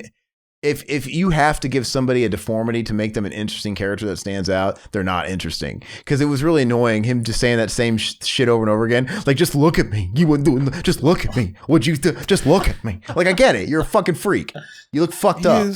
You hang around with Simon Baker. You're basically Zach Morris and Screech Powers. Why would Simon Baker be hanging out with this nerd, this fucking guy? It's because you saved his life and now you're disfigured. But clearly you were still pretty fucking dumb before that. And you were clearly mentally challenged. Sorry. What's funny is you mentioned like, oh, it's just to make him more memorable. I sat there for a second. I'm like, I kind of forgot he existed until you just brought him up. But he's not memorable. But then I sat there and thought, and I was like, did I remember him any more than any other character? And I was like, no, I didn't. Like I said, he's a shitty character. It's like, well, let's give him a scar on his face. Yeah, that'll make him memorable. Full disclaimer though, I started watching this movie thinking I hadn't seen it at all. Like I was pretty sure I was like, this is one of those movies I've seen bits and pieces of, but I've never seen it all the way through. And then like after it was over, I had, okay, I'm going to go rate it on IMDb. And then, oh, lo and behold, I already rated exactly what I was just going to rate it on IMDb. So I must have saw it and just forgot. Did you watch the theatrical or the unrated or the director's cut, whatever? I'm not sure. I don't think it really helps the movie, but I think the director's cut just adds in some gore, some scenes of gore. Like, I remember that one scene in particular where they're in the dark room and they shine the light on them and there's the zombies actually feasting on organs and shit. And it's the one piece of that actually kind of looks like, did you see that? I saw that, yeah. Okay. Yeah, I remember thinking like, oh, because we could talk about Gore, like, because that was kind of one of the big contentions with horror fans was like the CG Gore. And I got to say, the worst CGI I thought in the movie the head it wasn't. It wasn't that for me. It was my boy. Fucking, they did my boy dirty. Fucking, this movie has Mac and Zach alumni. Fucking, what's his name? Philip. Phil Fondacaro. Fondacaro. That looks pretty bad. That when he's running away and he shoots him. I laugh when he gets shot though. It is kind of funny when he gets shot. It almost looked like that was Roger Rabbit animation. Like this is our boy fucking Mario gonna show up in the movie now? Fucking yeah. I didn't think the head rolling back and then coming up was the worst thing. I thought that was terrible. So look, and I don't understand there too, because you'd think somebody on set would have told him, or Greg Nicotero, which I want to get into that in a second too, but I think other than that, it looks fine. Even the CGI blood in the dark, it looks passable. And when can you imagine the theatrical version, the one I saw 4 times in theaters and didn't even have those like gore scenes? It felt like it was really lacking. But with the gore that's in there, it looks pretty good. Like I'm not going to complain. But yeah, and then it's just jarring when they have that one scene of the priest. It's a priest zombie and him being supposedly headless, but then the head revealing itself and flipping over. On paper, you could tell because George wrote the script. On paper, it sounds cool. Like, oh, this is going to be a really cool jump scare or whatever. He's going to look like he's headless, but then it's flip. Greg Nicotero should have pulled him aside and be like, wait, look, man, we're not going to be able to do this practically. You're pretty much going to be looking at CGI. And you'd think George, at the end of it, when he saw the finished product, like, yeah, take that out. Like, that looks bad. Okay, we tried it. My bad. But And you could have taken that out and the movie would not have lacked. It probably would have only been better just to take, it doesn't serve the story. You could have replaced it with something else that was cut, anything. But why he kept that in, it's just like, oh dude, it fucking, he didn't care. He didn't care. He's just looking for a paycheck at that point, I think. There's probably some merit to the idea that like once you kind of like your vision is kind of coming and like, I don't know. You just get tunnel vision, and maybe like he saw the fucking. Oh, I gotta keep product. it. Yeah, and I gotta have it. Maybe he thought like, oh, they did a really good job. They worked hard on it, and like he probably just saw it that way. Like, oh, maybe it looks a little good, but it works. Whatever. Like I can see that. It does not work. It's fucking terrible. It was terrible at the time. It still is terrible. And then they hang on it for too long. Like they hang on the actual priest gnawing on the hand or whatever the fuck it is. It looks like a cartoon. It looks like you're watching that. What's that god awful Bryan Singer movie? That Jack and the Beanstalk movie, right? How bad those fucking things looked. It just looks really bad. But anyway, yeah, I would have loved it if they just would have cut that out. But no, speaking of which, I wonder now thinking about it, I bet they could have just instead of like, oh, he looks up and then they just add a jump cut or a loud like, and then fucking don't even show that it's just the neck, just kind of cut up, make it look like it happens off screen or something. Just add the munch sound or something. I think they probably could have done it practically and it would have looked like a Return of the Living Dead dummy zombie head, but that would have been better. But what they wanted is they wanted this head to flip over in one shot and like gnaw on a hand like a fucking cartoon dog or something. Like, no, just do it with a puppet if you really have to have the flipping head, and then do a cut and then just whatever. Well, I don't know. He wouldn't really gnaw on the hand anyway because it's just like just teeth. A dude with a upper jaw. It's like how would he turn into a zombie from that anyway? So it was pretty bad. I'm thinking about it way too much. But anyway, so speaking of which, though, in the way it looks, and Greg Nicotero did this one, which, you know, they didn't. I'm surprised they didn't ask Tom Savini to do it. I wonder. I mean, he has a cameo, and I don't even know if Tom Savini. I think he was in the director's cut version too, because I think I remember seeing him in the theater. But I guess he's supposed to be playing Blade from Dawn of the Dead. He looks like him in a zombie form. It's a good thing he continued to age after he died as a zombie. It worked. Well, I mean, yeah, who knows? But anyway, what's it called? Why they didn't ask him to do effects work? Because he was still doing effects work during that. Why would he do City of the Living Dead or whatever that movie is we watched? What's that movie we watched? He did effects on that? Oh, he didn't do the effects. Oh, Children of the Living Dead? He just did cameo. But I'm saying he was still doing I was going to say. He was still doing work, though. So, like, why didn't they? Do you think George Romero tried to throw him a bone and the studio's like, nah, get this new guy, Nicotero, who wasn't even new at the time, but he pretty much took over the reins as like the king of gore from him. I mean, Greg Nicotero did Evil Dead 2, so he's been around, but he was like a protege of. Well, I don't think Savini wanted to put his name on it because he knew it was going to suck. I think Savini might. Savini will do anything for a paycheck, dude. What are you talking about? I know. I'm kidding, dude. I'm just joking. Good grief. he might have already just like retired pretty much and was just doing the whole school thing because he was teaching. He was doing conventions, yeah. Who knows? Yeah, school too. Anyway, what's funny is I can tell why Universal wanted to give George Romero this money, because they're like, oh god, zombies are hot. Let's strike while the iron's hot, and let's go ahead and make some money on the zombie craze. But like any situation of gambling, they were trying to time it right, and they don't want to miss that wave. So it's like, let's hurry up, let's get Land of the Dead out, let's give them some money. But to me, they went too soon, because the zombie thing didn't even peak until fucking season 3 of The Walking Dead. Walking Dead didn't come out till what, 2011? This movie is 2005. Walking Dead came out 2011, and it really peaked in like 2013. So they were still 8 years away from the absolute pinnacle of the zombie resurgence. So it's crazy. Like, he continued to get fucked. Like he got fucked out of the copyright on his original. He's the fucking king of zombies, and he never got to fucking really ride out that big zombie wave. But I always feel like, man, would we have gotten a different movie if they would have not shot their load so soon and gambled, and they would have put this movie out in like 2012, 2013, right? When Walking Dead was huge and zombies were fucking peaking. Because I know, wasn't he supposed to have wasn't he in negotiations to do Walking Dead as well at a point? Before I don't know. And then they had I would have almost gave him the fucking gig. Like the writer of the comic book acknowledges that this wouldn't exist without you. Like, I would at least try to give him some kind of job. Like, fucking, you can be one of a many mini writers. Like you get to hang out at the fucking. Maybe you get to direct an episode or two. Yeah, they had a revolving door of people that directed the show. And now Greg Nicotero seems to be the one that directs the most. But why couldn't have Romero directed like a handful? Like, you know? I wonder if they ever even like put the offer on the table. I think Frank Darabont directed the first 2 seasons by himself. Yeah, I believe so. Then he got the axe and some shit happened. Then it's just like it was a bunch of different people.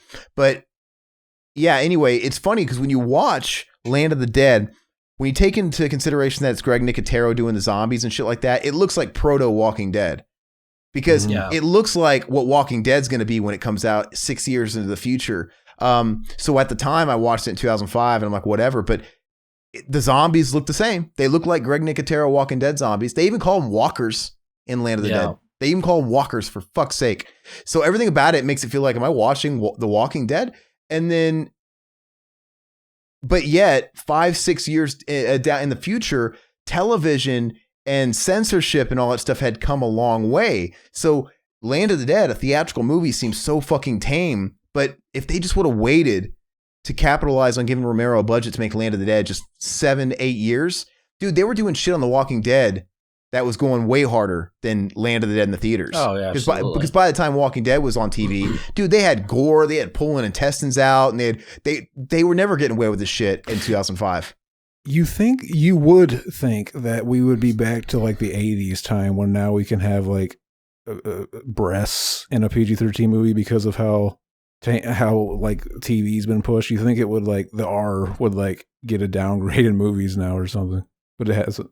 But yeah, TV's gotten so raunchy. Like, yeah, if they just would have waited and he would have got his chance to make his swan song in like 2013, man, the movie might have been better because we would have already had Walking Dead. Like Walking Dead would have already been on. They would have already sort of.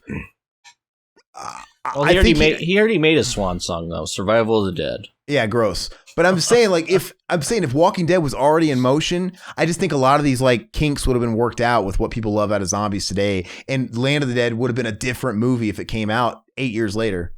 I remember people were like basically looking at inconsistencies. Like people, like there were people that were like they were still loving Survival of the Dead. They were like, fucking these people that say shit. They're fucking they're full of shit. They're just trying to fit in pretty much.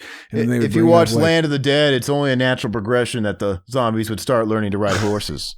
they bring that up. They're like, fucking look, on the first episode of Walking Dead, everybody was fucking loving the fact that they had a zombie on. Brilliant film. There was a zombie on something in Walking Dead that they were writing it, and people were like, "Oh, they were putting it over," and then people were pointing out, like, "Fucking, you said it was so stupid that they would fucking be riding a horse. Like, why were you shitting on the fucking that movie?" And I wonder, like, I think it was just like fucking the people, like, I think George Romero, he wasn't coming up with like a good story. I think this movie misses a good story, and I think the two after do too. And I think he's also a victim of just bad timing. He really is just a victim of shit timing. I think it makes sense because like every director, like they got in their older years and they didn't put out like they weren't putting out, Wes Craven, like he didn't put out another Nightmare on Elm Street when he was on his fucking last couple of years. Music from the heart. Yeah, fucking. It's just like he got really like they finally gave him his shot too late, which sucks. Yeah. Well, and so I don't know. I remember a few years into Walking Dead, they announced some AMC thing called like Empire of the Dead, George Romero, and I don't know whatever happened to it if it just never got done. I don't remember whatever happened to that. It's a comic book, isn't it? I picked up the first one. But I think it was supposed to be a show. AMC was talking about it, like a series. It was like when Walking Dead was all the rage, and I'm like, what the fuck happened? But yeah, you're right. Wasn't he gonna do a Twilight, or was this gonna be Twilight? I never understood why he never made Dusk of the Dead. Dusk. Like now it's finally fucking full circle. Well, exactly. You thought Land of the Dead. I remember the working title of Land of the Dead was Twilight of the Dead, which makes sense. It's like, dusk or whatever. And this was before fucking Stephanie Meyer Twilight vampire movies existed. So the word Twilight wasn't tainted. And I'm like, that makes so much sense. Like Twilight of the Dead is a fucking great title. So it makes Land of the Dead, I guess, kind of makes sense too. I get it. It's like a world of dead generic. Now, but it does read more as generic. I liked the fucking motif of dawn, day. Like, yeah. Dusk would be better, best, I think. Dusk of the Dead is great too, but Twilight was fine. I mean, that's cool. Does Twilight technically come before Dusk? I think they're the same thing, aren't they? Are they the same thing? I'm not really entirely sure.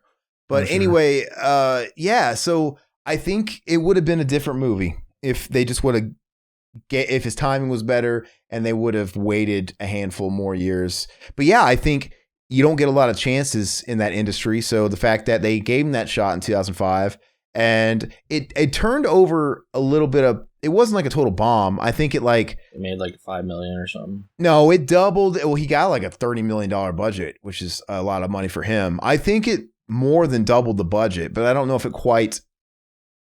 I think you need 2.5 times back to consider like a hit in the green for a studio. But So, I'll go ahead and bring out that so story wise they set up John Leguizamo as he's trying to basically he wants to get in with the rich. They don't want him, so he's basically, what is his mission exactly? He's getting in the car and he's going there. Are they just going to kill him? And then remember he hires them to steal Dead Reckoning, get Dead Reckoning back. He wanted Dead Reckoning, the vehicle.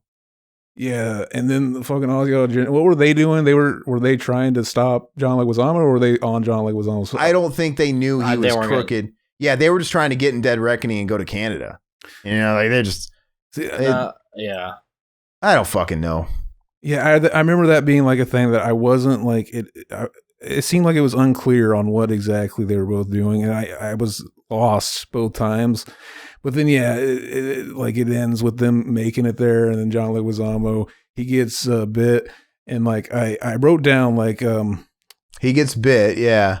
Yeah, I wrote down that line where John Leguizamo realizes he's going to become one of them, and he says, well, I always wanted to see what how the other side lives. I think that was it seems like that was supposed to be a line that should have been the big moment where we realized that oh, John Leguizamo, he's that's the most human moment in the movie, because everyone else was really eager to be killed off whenever they get bit. They're easy, oh yeah, fucking I don't want to become one of them. But then he's the only guy that was willing to see it from the other side. It seemed like there was supposed to be some kind of message in that, but it might have been lost through rewrites and corporate people up going yeah, we need another kill here and stuff I always wonder whenever a line like that comes up where it seems like it's trying to be deeper than it comes off in the movie. I always wonder if that's something that came from rewrites and it was supposed to have a bigger impact, but it fell flat.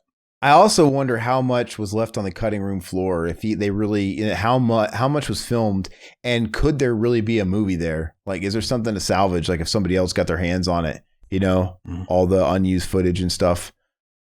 Yeah, I don't know, but woulda, coulda, shoulda. So basically, the ultimate question: how do I feel about? Do I feel differently after rewatching it again? Because this isn't the first time I've watched it since 2005. I watched it a handful of times over the years, and I always try and check. But I don't know, man. I always walk away thinking the same thing. Nah, it's the same. There's something about it. It's not inherently bad. I can watch it. I'm not necessarily bored. I can get through it. It doesn't move slow. It's just missing something. And to me, it's missing half of a story. But it leaves you kind of feeling empty. I'm not fulfilled yet. Where's the story? Where's the resolution? But yeah, I don't know. I don't hate it. I don't like it. I don't know what to think about it. It feels like an unfinished project. Maybe that was something oh, people always bring up that my zombie movies are less about the zombies, more about the people. Maybe I should make kind of less of a story where there's less kind of giving everybody motive. Maybe that'll sell well for general, who knows? Yeah, I wrote down that it seems like 1/3 of a movie. Yeah, the characters never seem to pay off. The struggles they're trying to overcome seem super undefined. I put undefined, but I was I guess they're defined, but they're defined in a very cartoon way. They're garbage. I mean, they don't garbage seem characters you don't care about. There's the dialogue's just shit. They don't seem like real people, And like I always like John Leguizamo. I always like him in movies. Like it seemed like he had no idea what the character was. No, like, he seemed out of place. But I mean, he was the highlight of the movie. But I mean, he still seemed out of place. Yeah, I put maybe it was supposed to be vague to keep it more up to interpretation, but it just seems like it was poorly executed. That was what I figured. And yeah, like I said, I thought like, oh, I'm sure I haven't seen this whole movie, but then like I found out like because after I watched it, I was like, yeah, that's about a 5. Like to me, it seems like a decent skeleton of a movie, but it needed like things added. And I remember having that impression when I saw it in theaters, and it just kind of ended before it really got started, and just thinking, huh. But I don't know. I don't remember per se, but I want to say that maybe my friend and I were justifying it of like, well, they're going to have we're going to have a sequel. Like it's going to be like, it's part 1 or 2. Like, and then come to find out the next movie he does is Diary of the Dead. Like, okay, where's the, what was the original intention to make like a new like trilogy? I don't know. I heard, and like I said, maybe it's Mandela effect at this point, because I couldn't find anything about it online today, but I seem to recall the concept being, hey, there's going to be a part 2. I don't, and that getting abandoned, I guess, because the movie didn't do as well as they wanted to. But maybe I'm making all that up because I can't find any traces of that. But that's what I always believed. So I think I read it somewhere. I don't fucking know. But I watched the movie that we got, and maybe I just convinced myself that has to have been the case because it fucking looks like half a movie.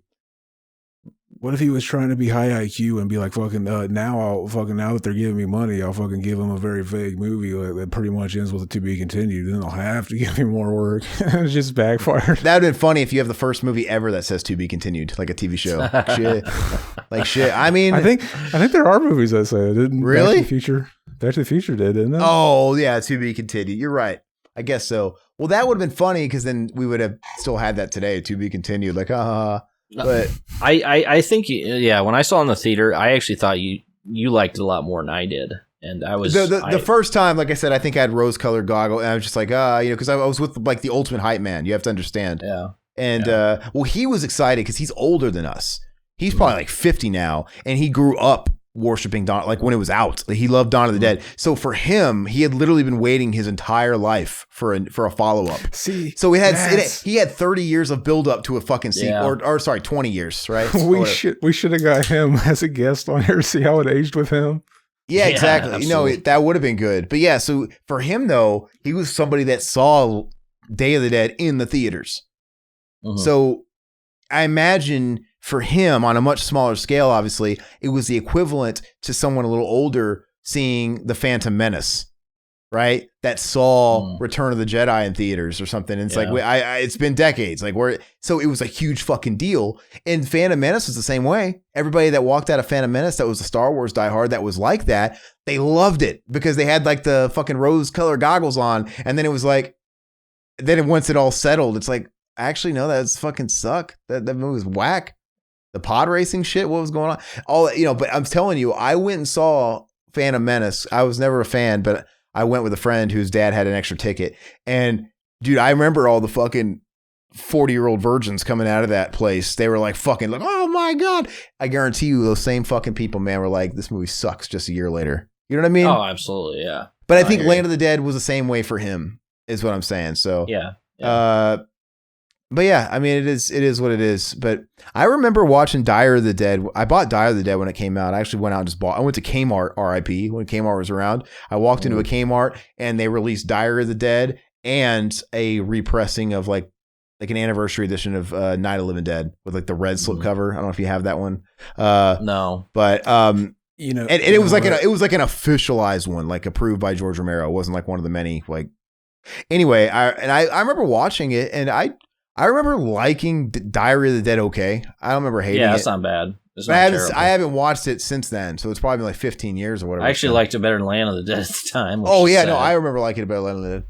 I remember I watched that one, and then I'm pretty. Now that I think about it, I think Survival of the Dead is the one I never watched all the way through. The last thing I remember is a chick outside laying on a car and she starts masturbating, and I was like, I don't think I stopped watching it because it's like, this sucks. It's like fucking, I think I was just like, I'm just going to come back to this a little later. And I just never did. Yeah. I didn't like it. Well, you know what they should have did? Maybe if they had that little faith in George Romero, Universal Studios should have gave him the theatrical exposure and then have him do the found footage movie for Land of the Dead, because found footage was still, I mean, it felt when that movie came out, it felt like, God, found footage should be dead by now. Little do we know, the Paranormal Activity movies had yet to even fucking come out and fucking just thrive. Like, what, is this going to die anytime soon? But who knows? Maybe if they would have gave him like $500,000, like, here, George, do a found footage movie, do your Diary of the Dead. This will be your big comeback. What if George Romero really was on the cusp and cutting edge of like the new trends, but they were all misfires. He was the Sega of the video game industry, where they were always 5 years ahead, but when they came out, the world wasn't ready and they fucking tanked. Like, they did everything first. First. It's literally fucking Marty. Like, fucking, your kids are gonna love it. This ain't ready. You guys ain't ready for this. I mean, the Dreamcast was the first system to have the internet connection and play an online gameplay, right?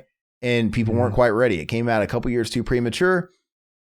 PlayStation comes out after and destroys them.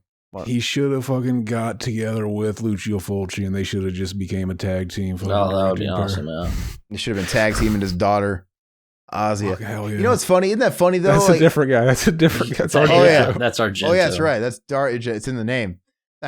Well, Dario Argento is filming it. He's putting his director skills to. He always would like put his daughter in his movies and shit. Like, did his daughter like show his tits in some of his movies?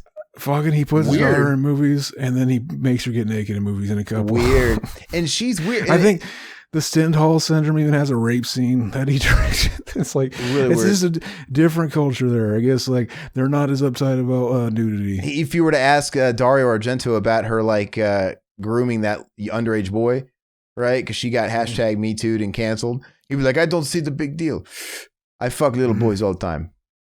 No problem. Fuck, and that's Argento. He's very Chad. He would never do that. But anyway, maybe, what if that is just the missing ingredient? Every director needs to be a great director. What if Roman Polanski, the reason he's so good is because he fucks kids? What if that is the fucking, not everybody has it. Fucking, I get it. It's like a superpower. Is that what you're trying to say? What? Oh, I get what you're trying. I get what you're trying to say in a weird, fucked up kind of way. It's like people with Asperger's. It's like, no, it's not a disability. It actually makes me really brilliant with numbers, and I can become Elon Musk, and I'm really, really smart, and I excel in other areas you guys can't. Oh. Okay, so you're saying somebody that does that shit to kids, man, they're just like brilliant auteurs or whatever. Exactly. Okay. Fucking, I just had a new brainstorm. Fucking forget Dusk of the Dead, Musk of the Dead. That needs to happen. Fucking Elon Musk is fucking, he's making cars to fucking drive onto a zombie and leave there or something. So nobody owns Of the Dead. So when are we going to get together and make Dank of the Dead? Hell yes. Fucking we are right now. This is Dank of the Dead. Or that could be a Mac and Zach installment. Mac and Zach presents Dank of the Dead. And it's Mac and Zach in the world of a zombie apocalypse. Dank of the Dust. Dank of the Dust. Dank of Dust. Fucking very shit. But yeah, I'm the same way. I think it's just the same. I don't know. It's kind of a middle of the road. I don't know. It's either a 5 or 6. I don't know. Ask me on whatever day. It's like, I still give it a 5. Yeah, I'm with Zach. Maybe it's a 5 because it's half a movie, so that's the most it can get. Like, you gave me half a movie. If you give me the other half, maybe we'll see where it lands. But like, by the end of it, like fucking John Leguizamo getting basically killing the real monster of the movie. That's so bad. Like, it's just so kind of defined very clumsily. Like, that's not even a big like moment. It's just kind of like, okay. And what? Yeah, he just missed the mark. Well, what is the deal about Hollywood horror directors being cancerous in the industry? So, for example. And I know Joe Bob talks about it too, right? I remember when he had Eli Roth on the last drive-in, and he cornered him and he asked him that question. He's like, "You did an interview at a whatever, and you said the big no-nos for us for the Mutant family. You said don't call me a horror director, like ooh, like you're one of those fucking guys." And he had to like explain himself or whatever. But what is it about? Like, nobody gives John Carpenter work anymore. No, big studios don't touch John Carpenter, and he all but retired. And same thing with Romero. But the thing is you could go to the Oscars And you know everybody there at the Oscars. I don't care if you're fucking Daniel Day-Lewis. Everybody has seen a John Carpenter movie they probably like. Like, oh yeah, I love Big Trouble in Little China. Of course I love Halloween. I've seen that. Everybody knows all these movies. And of course I love The Thing. But he didn't get an invitation to the ceremony. You know what I mean? They want to remake all of his movies, but they're not going to give him money to make a new one. You know what I mean? It's really weird. They're looked at as the outsiders, yeah. But I'm saying they still want to squeeze the lemon dry. Like they want, like Hollywood. Seriously, they've remade or almost remade every John Carpenter movie, and the last one I think is the Big Trouble in Little China. That's been kind of like off and on for a few years now. That's supposed to be starring Dwayne Johnson as Jack. What the fuck? I've heard that like the Academy basically looks at horror movies as if it's like a step above fucking just pornography. Like it's just barely art. And that makes sense to me, but why would they be remaking all the movies then? Dawn of the Dead got remade. It was a big hit. Cash grab. I mean, Assault on Precinct 13 got fucking got a remade, right? With who was in that? Like Ethan Hawke or something? Ethan Hawke or I don't know, but Ethan Hawke and Lawrence Fishburne or somebody was in that. I can't quite remember. But it's like Paramount Pictures, like fucking we don't promote or fucking claim the Friday the 13th movies, but we love the money it makes. We'll put one out every year. Of course, Halloween's been remade a couple of times now. I want to say The Fog's been remade. That's a shit remake. What's the only one? I guess They Live is like the only movie I think hasn't been remade. In the Mouth of Madness too, but that's like not quite retro. But I think They Live is the only one that hasn't been remade. Starman hasn't been remade, but like most of his shit has. But people would not fucking piss on him to put out a fire, and it blows me away. That's why he's ultimately smart for, even though it's like people like to shit on him, like fucking like, oh yeah, I'll be involved because I'll get a paycheck. It's like it makes sense for him to fucking do it. But what also blows me away is even these big directors these days. I get it, they don't call all the shots, but some of these big directors have their own production studios. You're trying to tell me Steven Spielberg didn't grow up as a kid watching Night of the Living Dead? That he didn't like Night of the Living Dead when he was like coming up at all? I mean, come on, man. And these guys have production companies. J.J. Abrams has his own production company. Like you'd think some of these fucking nerds grew up loving some of those Carpenter movies or whatever. And you'd think a few of these big directors would have the power to give some money to John Carpenter. Even Blumhouse, even Jason Blum didn't want John Carpenter directing the fucking Halloween movie. They threw him a bone and said, "Hey, you can be the advisor." Like, oh, okay, great. Like you can be sitting next to your phone if we have questions. If you want to like tell us, is that good? Is that all right? Great. It's just kind of fucking insulting. Hopefully they have better credit than that, and it's like, oh, we asked John Carpenter, he had no fucking desire to want to fucking direct. Bullshit. He just wants to kick back and bullshit. It's okay. It's for the same reason why if I had been given a budget to make a movie, like, hey, we can make a movie, but it's like we're only getting $1 million. You got to make an independent movie. Do your best.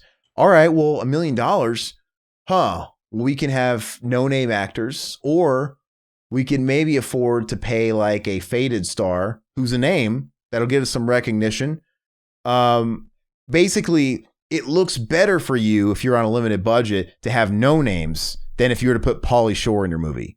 Because even though everybody knows Pauly Shore, people see Pauly Shore and they think, oh God, hack, what this movie's gonna be shit. It's gonna be some fucking Redbox fodder. You know what I mean? Like, you know what I'm saying? Sometimes a name is gonna hurt you. And I feel like they think that for John Carpenter or something like that. Like, nah, we love Halloween. People love Halloween. John Carpenter is got a bad taste. Like, what if it's just because they know he won't fucking play by the big corporate rules, and they basically just want to put a dummy fucking guy there that's going to listen to everything the company tells them to do. I don't know, but it's product. But it's a crying shame. Anyway, do we have any? But yeah, okay, we all pretty much agree about Land of the Dead. It's too bad. It's a woulda, coulda, shoulda. You know. Hell yeah. We should have done a good fucking George Romero movie and talked about Monkey Shines. Terrible movie. Fucking I terrible. love that fucking movie. What is wrong with you people? You don't Monkey really, you Shines. really like that movie? I like Monkey Shines. I always have. I know. I thought you were always trolling. It's not good. Just when I like when he breaks the monkey's neck with his teeth. That's funny. Fucking, that's amazing. I'm a grown man breaking a monkey's neck with his teeth. Fucking, we could do fucking Bruiser, the movie about a guy who wakes up with shaving cream on his face, cannot wash it off. I actually like Bruiser. I think about when George Romero was writing Monkey Shines. Did he write Monkey Shines? I don't know if he wrote it, but whoever was writing Monkey Shines, can you imagine getting to that point in the script, like towards the end, like, God, I'm drawing a blank. How does this resolve? He takes the monkey's neck in his mouth and breaks it. Like, what? It just seems like the weirdest fucking thing. Like, you're reading that script. Like, he bites the monkey's neck and breaks it. It's so batshit crazy, but all in the right ways. And fucking, I am onto something because fucking a renowned cinema critic, fucking Ebert, or whatever the fuck his name was, also liked Monkey Shines. I'm of the mind that I don't want to say he was a one-trick pony because like I always forget about Creepshow. Creepshow's great, but the Dead movies and Creepshow. I mean, I'm not shitting on him. I mean, I think it's you know what they always say in the industry. It's like a miracle and a wonder that a movie even gets made. It is. It's just because like the majority of projects, they'll go the distance and they'll get tied up in hell and they won't actually get put out. So it actually is a miracle that any movie actually gets made. So that's why when you see like even a shit movie, people want to bitch about how much movies suck or whatever, but you almost kind of have to applaud that the movie got out. Whatever shitty movie it is, the fact that this movie got put out and somebody saw it through is a miracle. So the fact that he has something like Night of the Living Dead and Dawn of the Dead and even Day of the Dead under his belt or Creepshow, even though Creepshow is like a director for hire type of thing, that's better than 99.9% directors that'll ever live. So it's kind of hard to shit on that. And anybody that does better, I mean, they're just an anomaly. And he's like a Tobe Hooper. Tobe Hooper's the same. He had Texas Chainsaw, and he might have had a couple of other things that are good, like Funhouse is good. If you believe he directed Poltergeist, that's good. But he didn't have like a big, long, withstanding career. To me, out of all those guys, John Carpenter's the king. In my humble opinion, you have that run from like 76 all the way up till They Live, and it's just bangers. Cronenberg too. Cronenberg's hit and miss.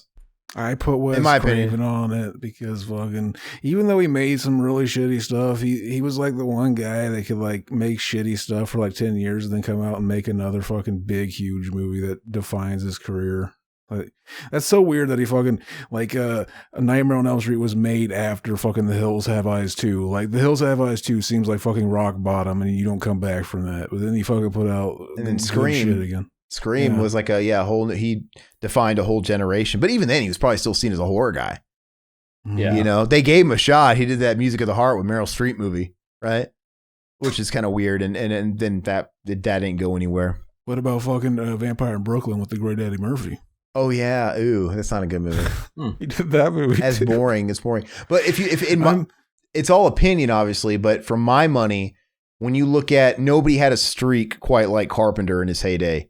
From Assault on Precinct 13, you have The Halloween, you have Escape from New York, you got Big Trouble in Little China, you got They Live, you got The Thing. He just had fucking banger after banger after banger. And yeah, of course, it always fades. And I even like In the Mouth of Madness, which is sort of like the Black Album, Todd. It's like either that's the end of the line of his good movies or that's the beginning of the end. It's like the Black Album. And I like In the Mouth of Madness, you know.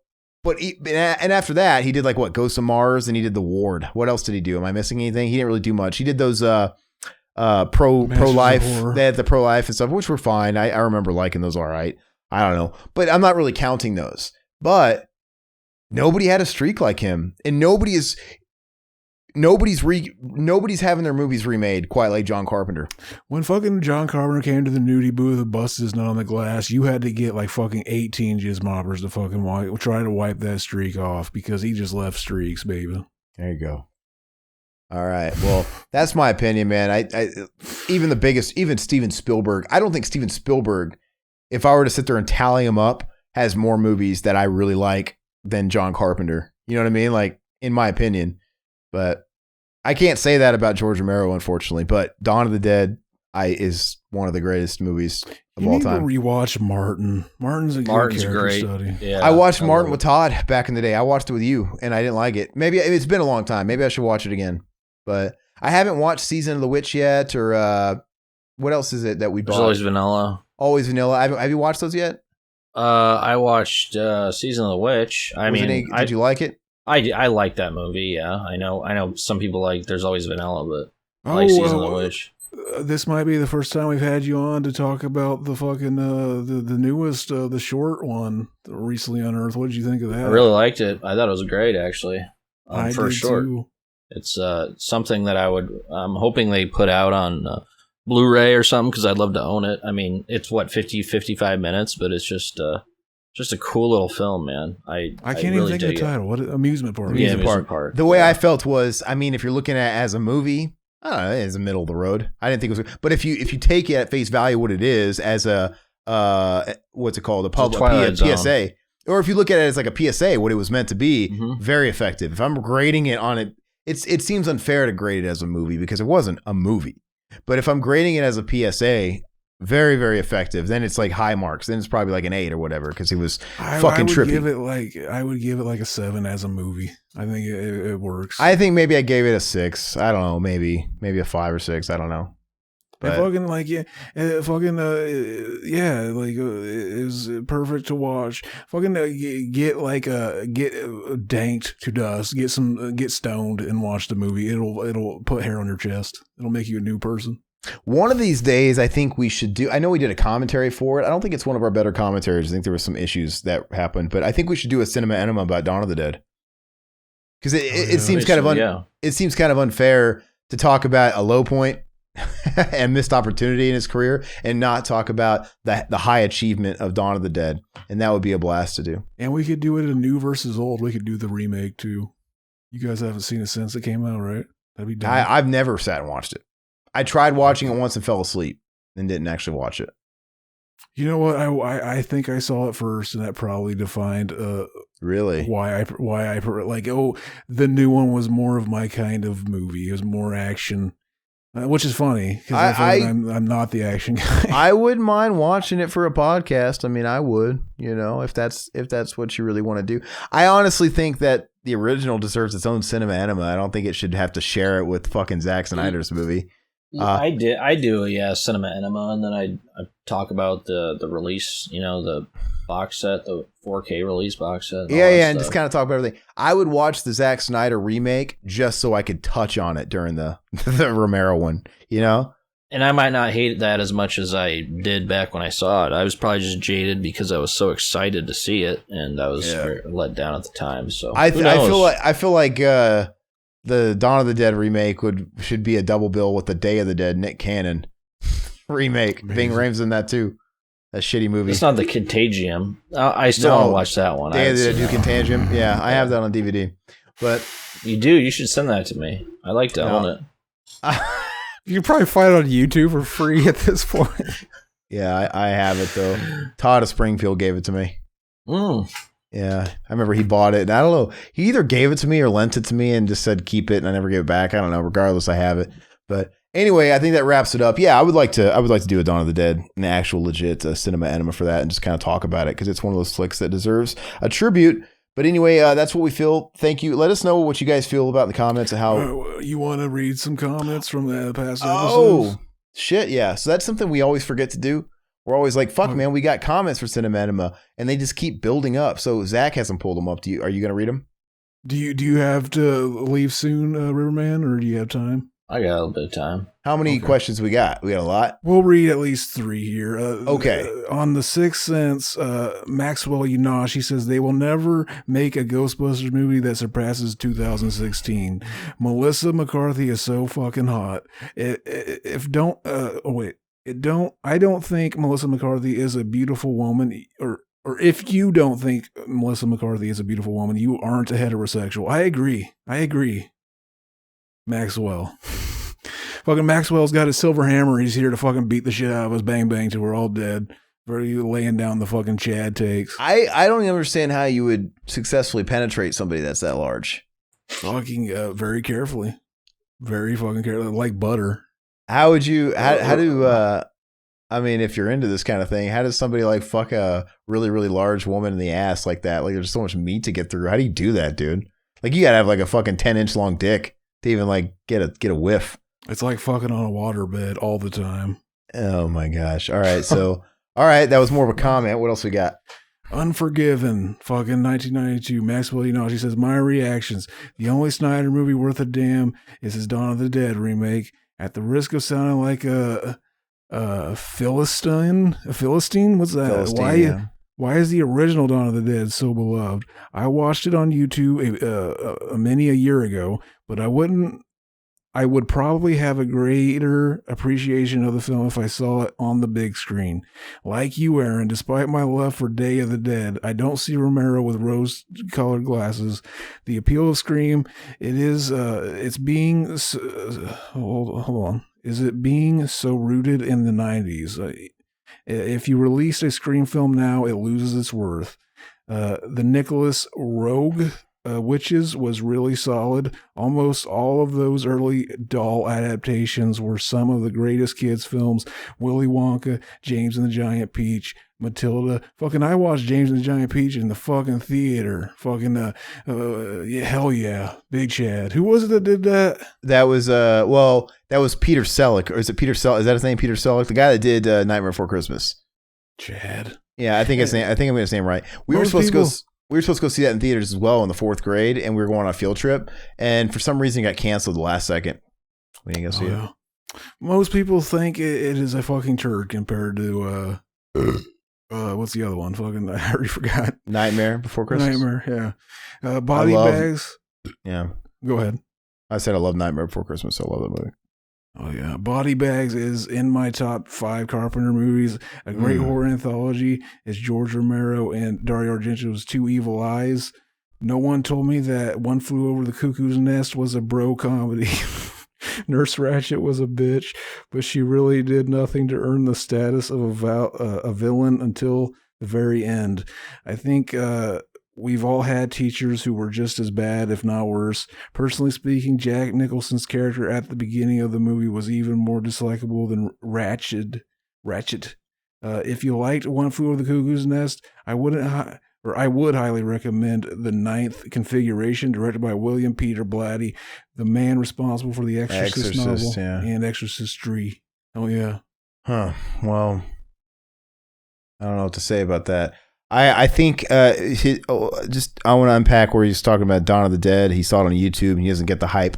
I think with a lot of things, it's the same. You have to consider time, place, and circumstance, right? Mm-hmm. So he saw Dawn of the Dead at a certain age in a certain year on a certain platform on YouTube. I just think it's different. I mean, so it's possible. I mean, like I could have had the same experience, but Riverman's got his own story, his own time, place, and circumstance of Dawn of the Dead. And when time, place, and circumstance, I think that pertains to where you're at in your life, right? How old were you when you saw this? So if you were a certain age and you saw Dawn of the Dead and you rented it from a mom and pop's video store, right? Or you caught it late night on cable when you were staying up past your bedtime, you were watching it when you weren't supposed to be watching it, back when there wasn't, a lot of crazy movies that outdid stuff like that. Or maybe movies were your fucking life when you were a kid and you didn't have any role models and that's what you escaped into. I mean, there's all sorts of things that make a situation unique, but the way he describes it as like, hey, I watched it one day on YouTube and I didn't get the hype. Man, I mean, I just got a visual of you watching it on your laptop or on your phone on YouTube during the day when school let out. And yeah, if that's how I saw it for the first time, and I was like, let's say 18 years old, 19, 20, 25, I don't know how old you are. Yeah, I'm like, okay, whatever, not that good. I think, just like everybody, what they kind of grow up and grow to think, and it's all shaped by our upbringing and all this stuff. I think it's possible, fucking people can just not be the person that some people maybe just aren't fucking gonna fucking Dawn of the Dead. It's possible. So go back to when I was talking about watching Audition finally this year. If I watched it 15 years ago, it might have fucked my world up, like everybody was saying. Oh, absolutely, yeah. But I didn't want to. But I watched it now.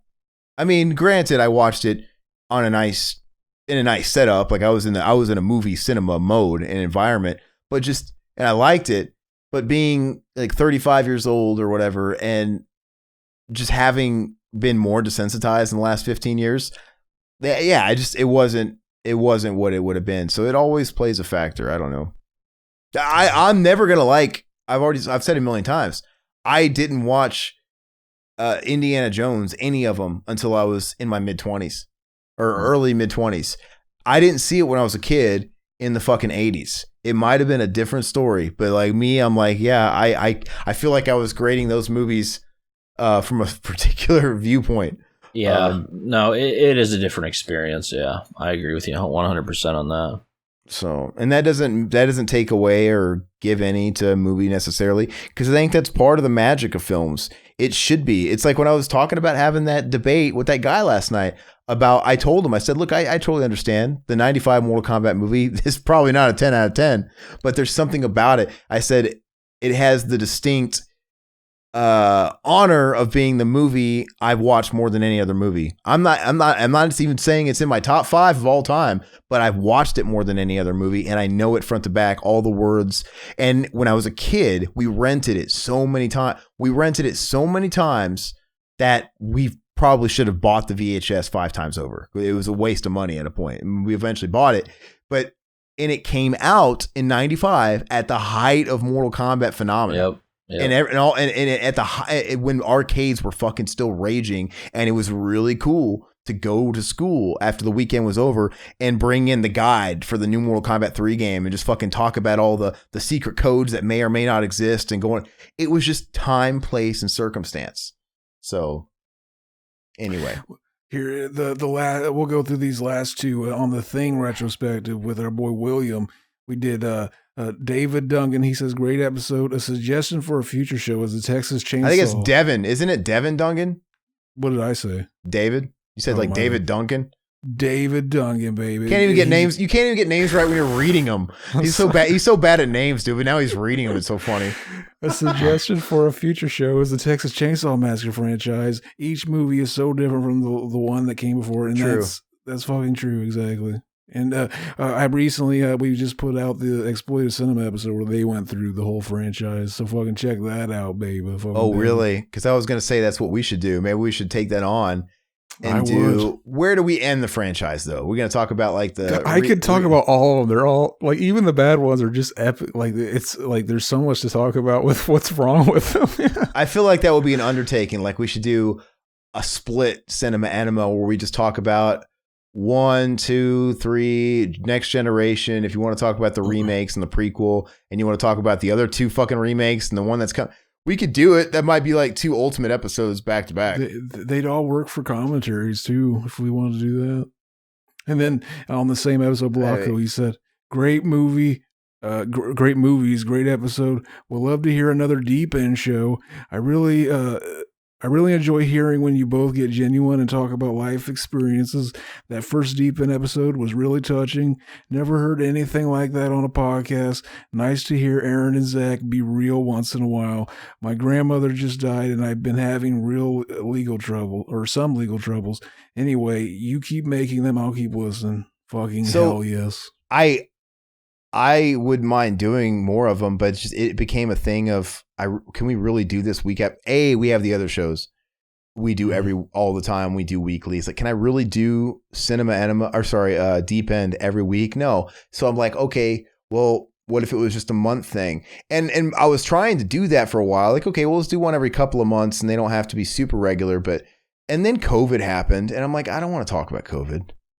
Because what else are we going to talk about? Yeah, exactly. We're gonna have an episode where we talk about COVID. Then I might have the next episode talking about dealing with the fucking depression that's coming from being fucking on lockdown and just being locked in your prison. And it's just like, but that was everywhere. But that was like, didn't you want to get away from that? People felt need like an escape, absolutely. I felt like it was more important to really amp up the BTMs and the stuff like that. We definitely should do a fucking ghost story episode. I think like you're kind of dropping the ball. Like you could get Mac and Zach fucking stoned and like fucking pick our brain about anything. Like fucking that's what happens when you get the so stones. let's break it down. We could do some episodes, and I apologize for it being like something that isn't consistent, but we could do what Zach's been pitching for a long time and do the follow-up ghost episode, because I would love to. There was even a point before I decided on doing Deep End, like, hey, we could do like a paranormal themed episode where we invite wackos from the internet to come on and share their stories and make it totally themed on that. But I just hate the idea of starting something that I'm not 100% positive will keep going, because we have so many shows. But I would like to do that. So maybe we should do another Cinema Enema, and we finally do a Ghost Part 2 episode, and even play with the notion, like maybe play with ideas. I wouldn't be against doing like a paranormal type show if we could make it work, and it could be constant, and it wouldn't just rely on me, because I'll run out of stories after 2 episodes. You get me talking for 4 hours, I'm not gonna have anything else to talk about. That's anybody. So yeah. It would have to make sense, and the only way a show like that would work would be, could we get a revolving door of people to come on to share a story? So we'll see, but maybe we should do a deep end on that.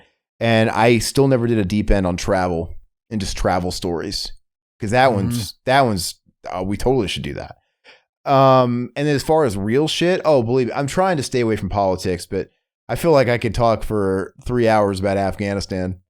You know, if you guys aren't sick of politics, and I'm sure Riverman could too. So it's just picking my battles on what is worthy of being discussed and what people want to hear and stuff like that. We'll figure it out, but I'm okay. We should do a ghost episode. We should plan it. We should carve it out, see who's going to do it. Zach, if Mac wants to come on, and I'd have to re-listen to the first one to make sure I'm not like that. It's been so long. I'd have to see where we left off. You know what I mean?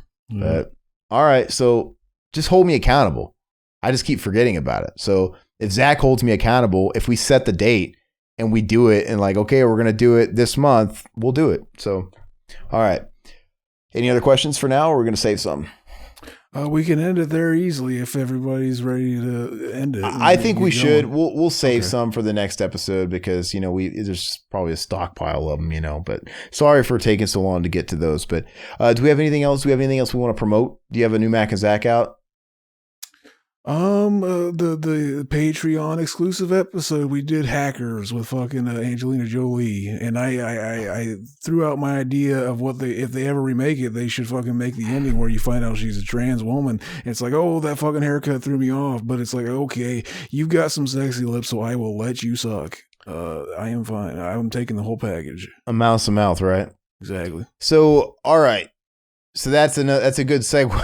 That's a good segue into our Patreon. If you guys would like to support us any further, by the way, we're not expecting it. I mean, if you guys like the video and subscribe to us wherever, that's all we could ask for. But if you want to go the extra mile, anything we get in the means of support is going to help us be able to put out more content and grow. For example, you guys are looking at video now. All this stuff costs money. Like I'm investing in the show. Like this stuff, these subscriptions and this new tech and shit that we're introducing, it ain't free, man. And we want to be able to get even better.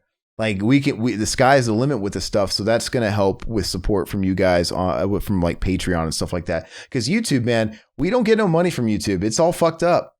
It's really fucked because we can't get around the algorithms, even though there's nothing we do. What is the Mac and Zach fucking watch Halloween 3 episode? I literally cut out every fucking bad word, and it still fucking gives us the yellow sign. And it's got copyright shit, and it's going to like whoever owns Halloween 3, but they don't. But it's not right. It's not right though. Because we're within fair use. You cut away, you show brief, and even then you're allowed to use it if it's altered. You took out all the audio and you guys are talking over it, and then you guys are splicing it so much.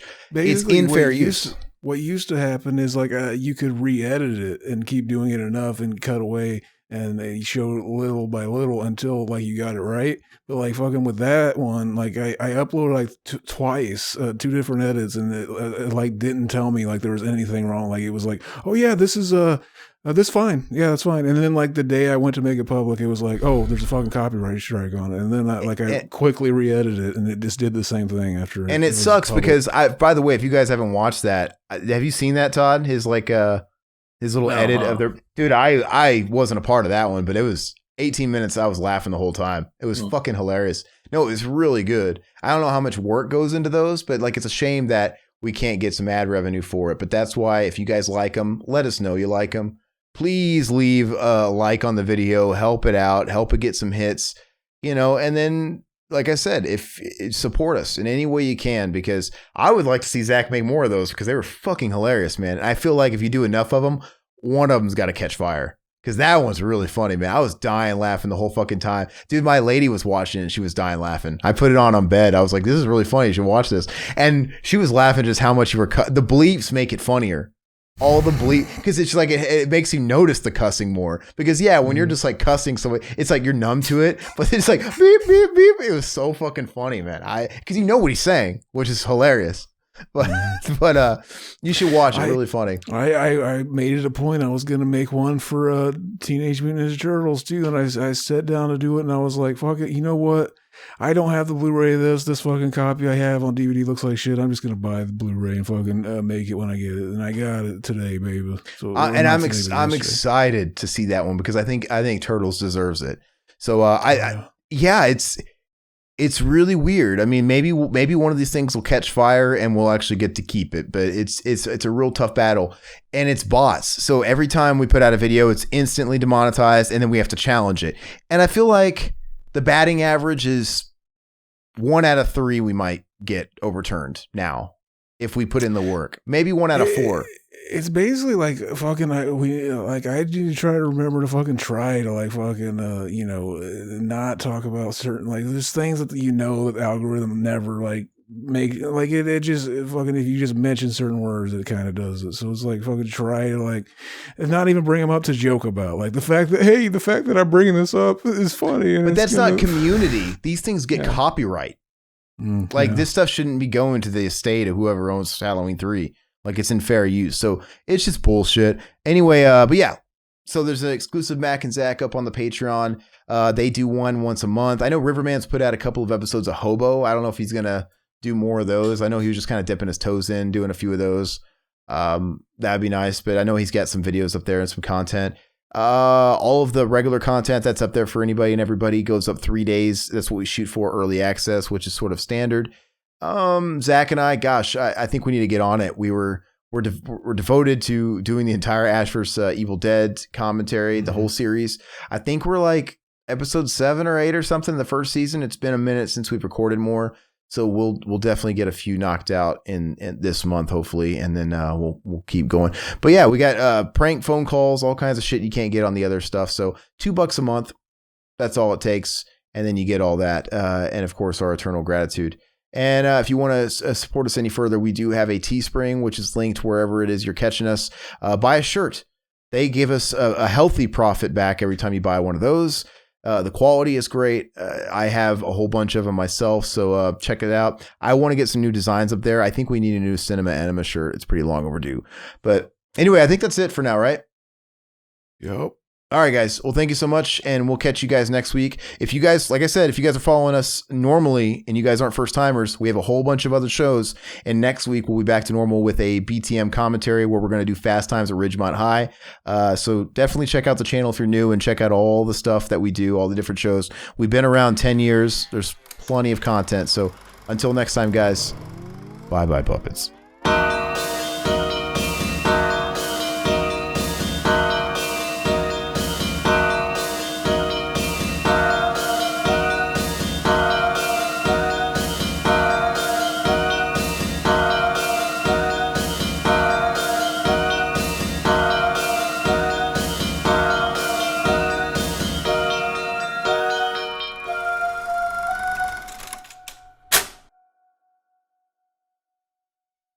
Revival House. 2019, y'all.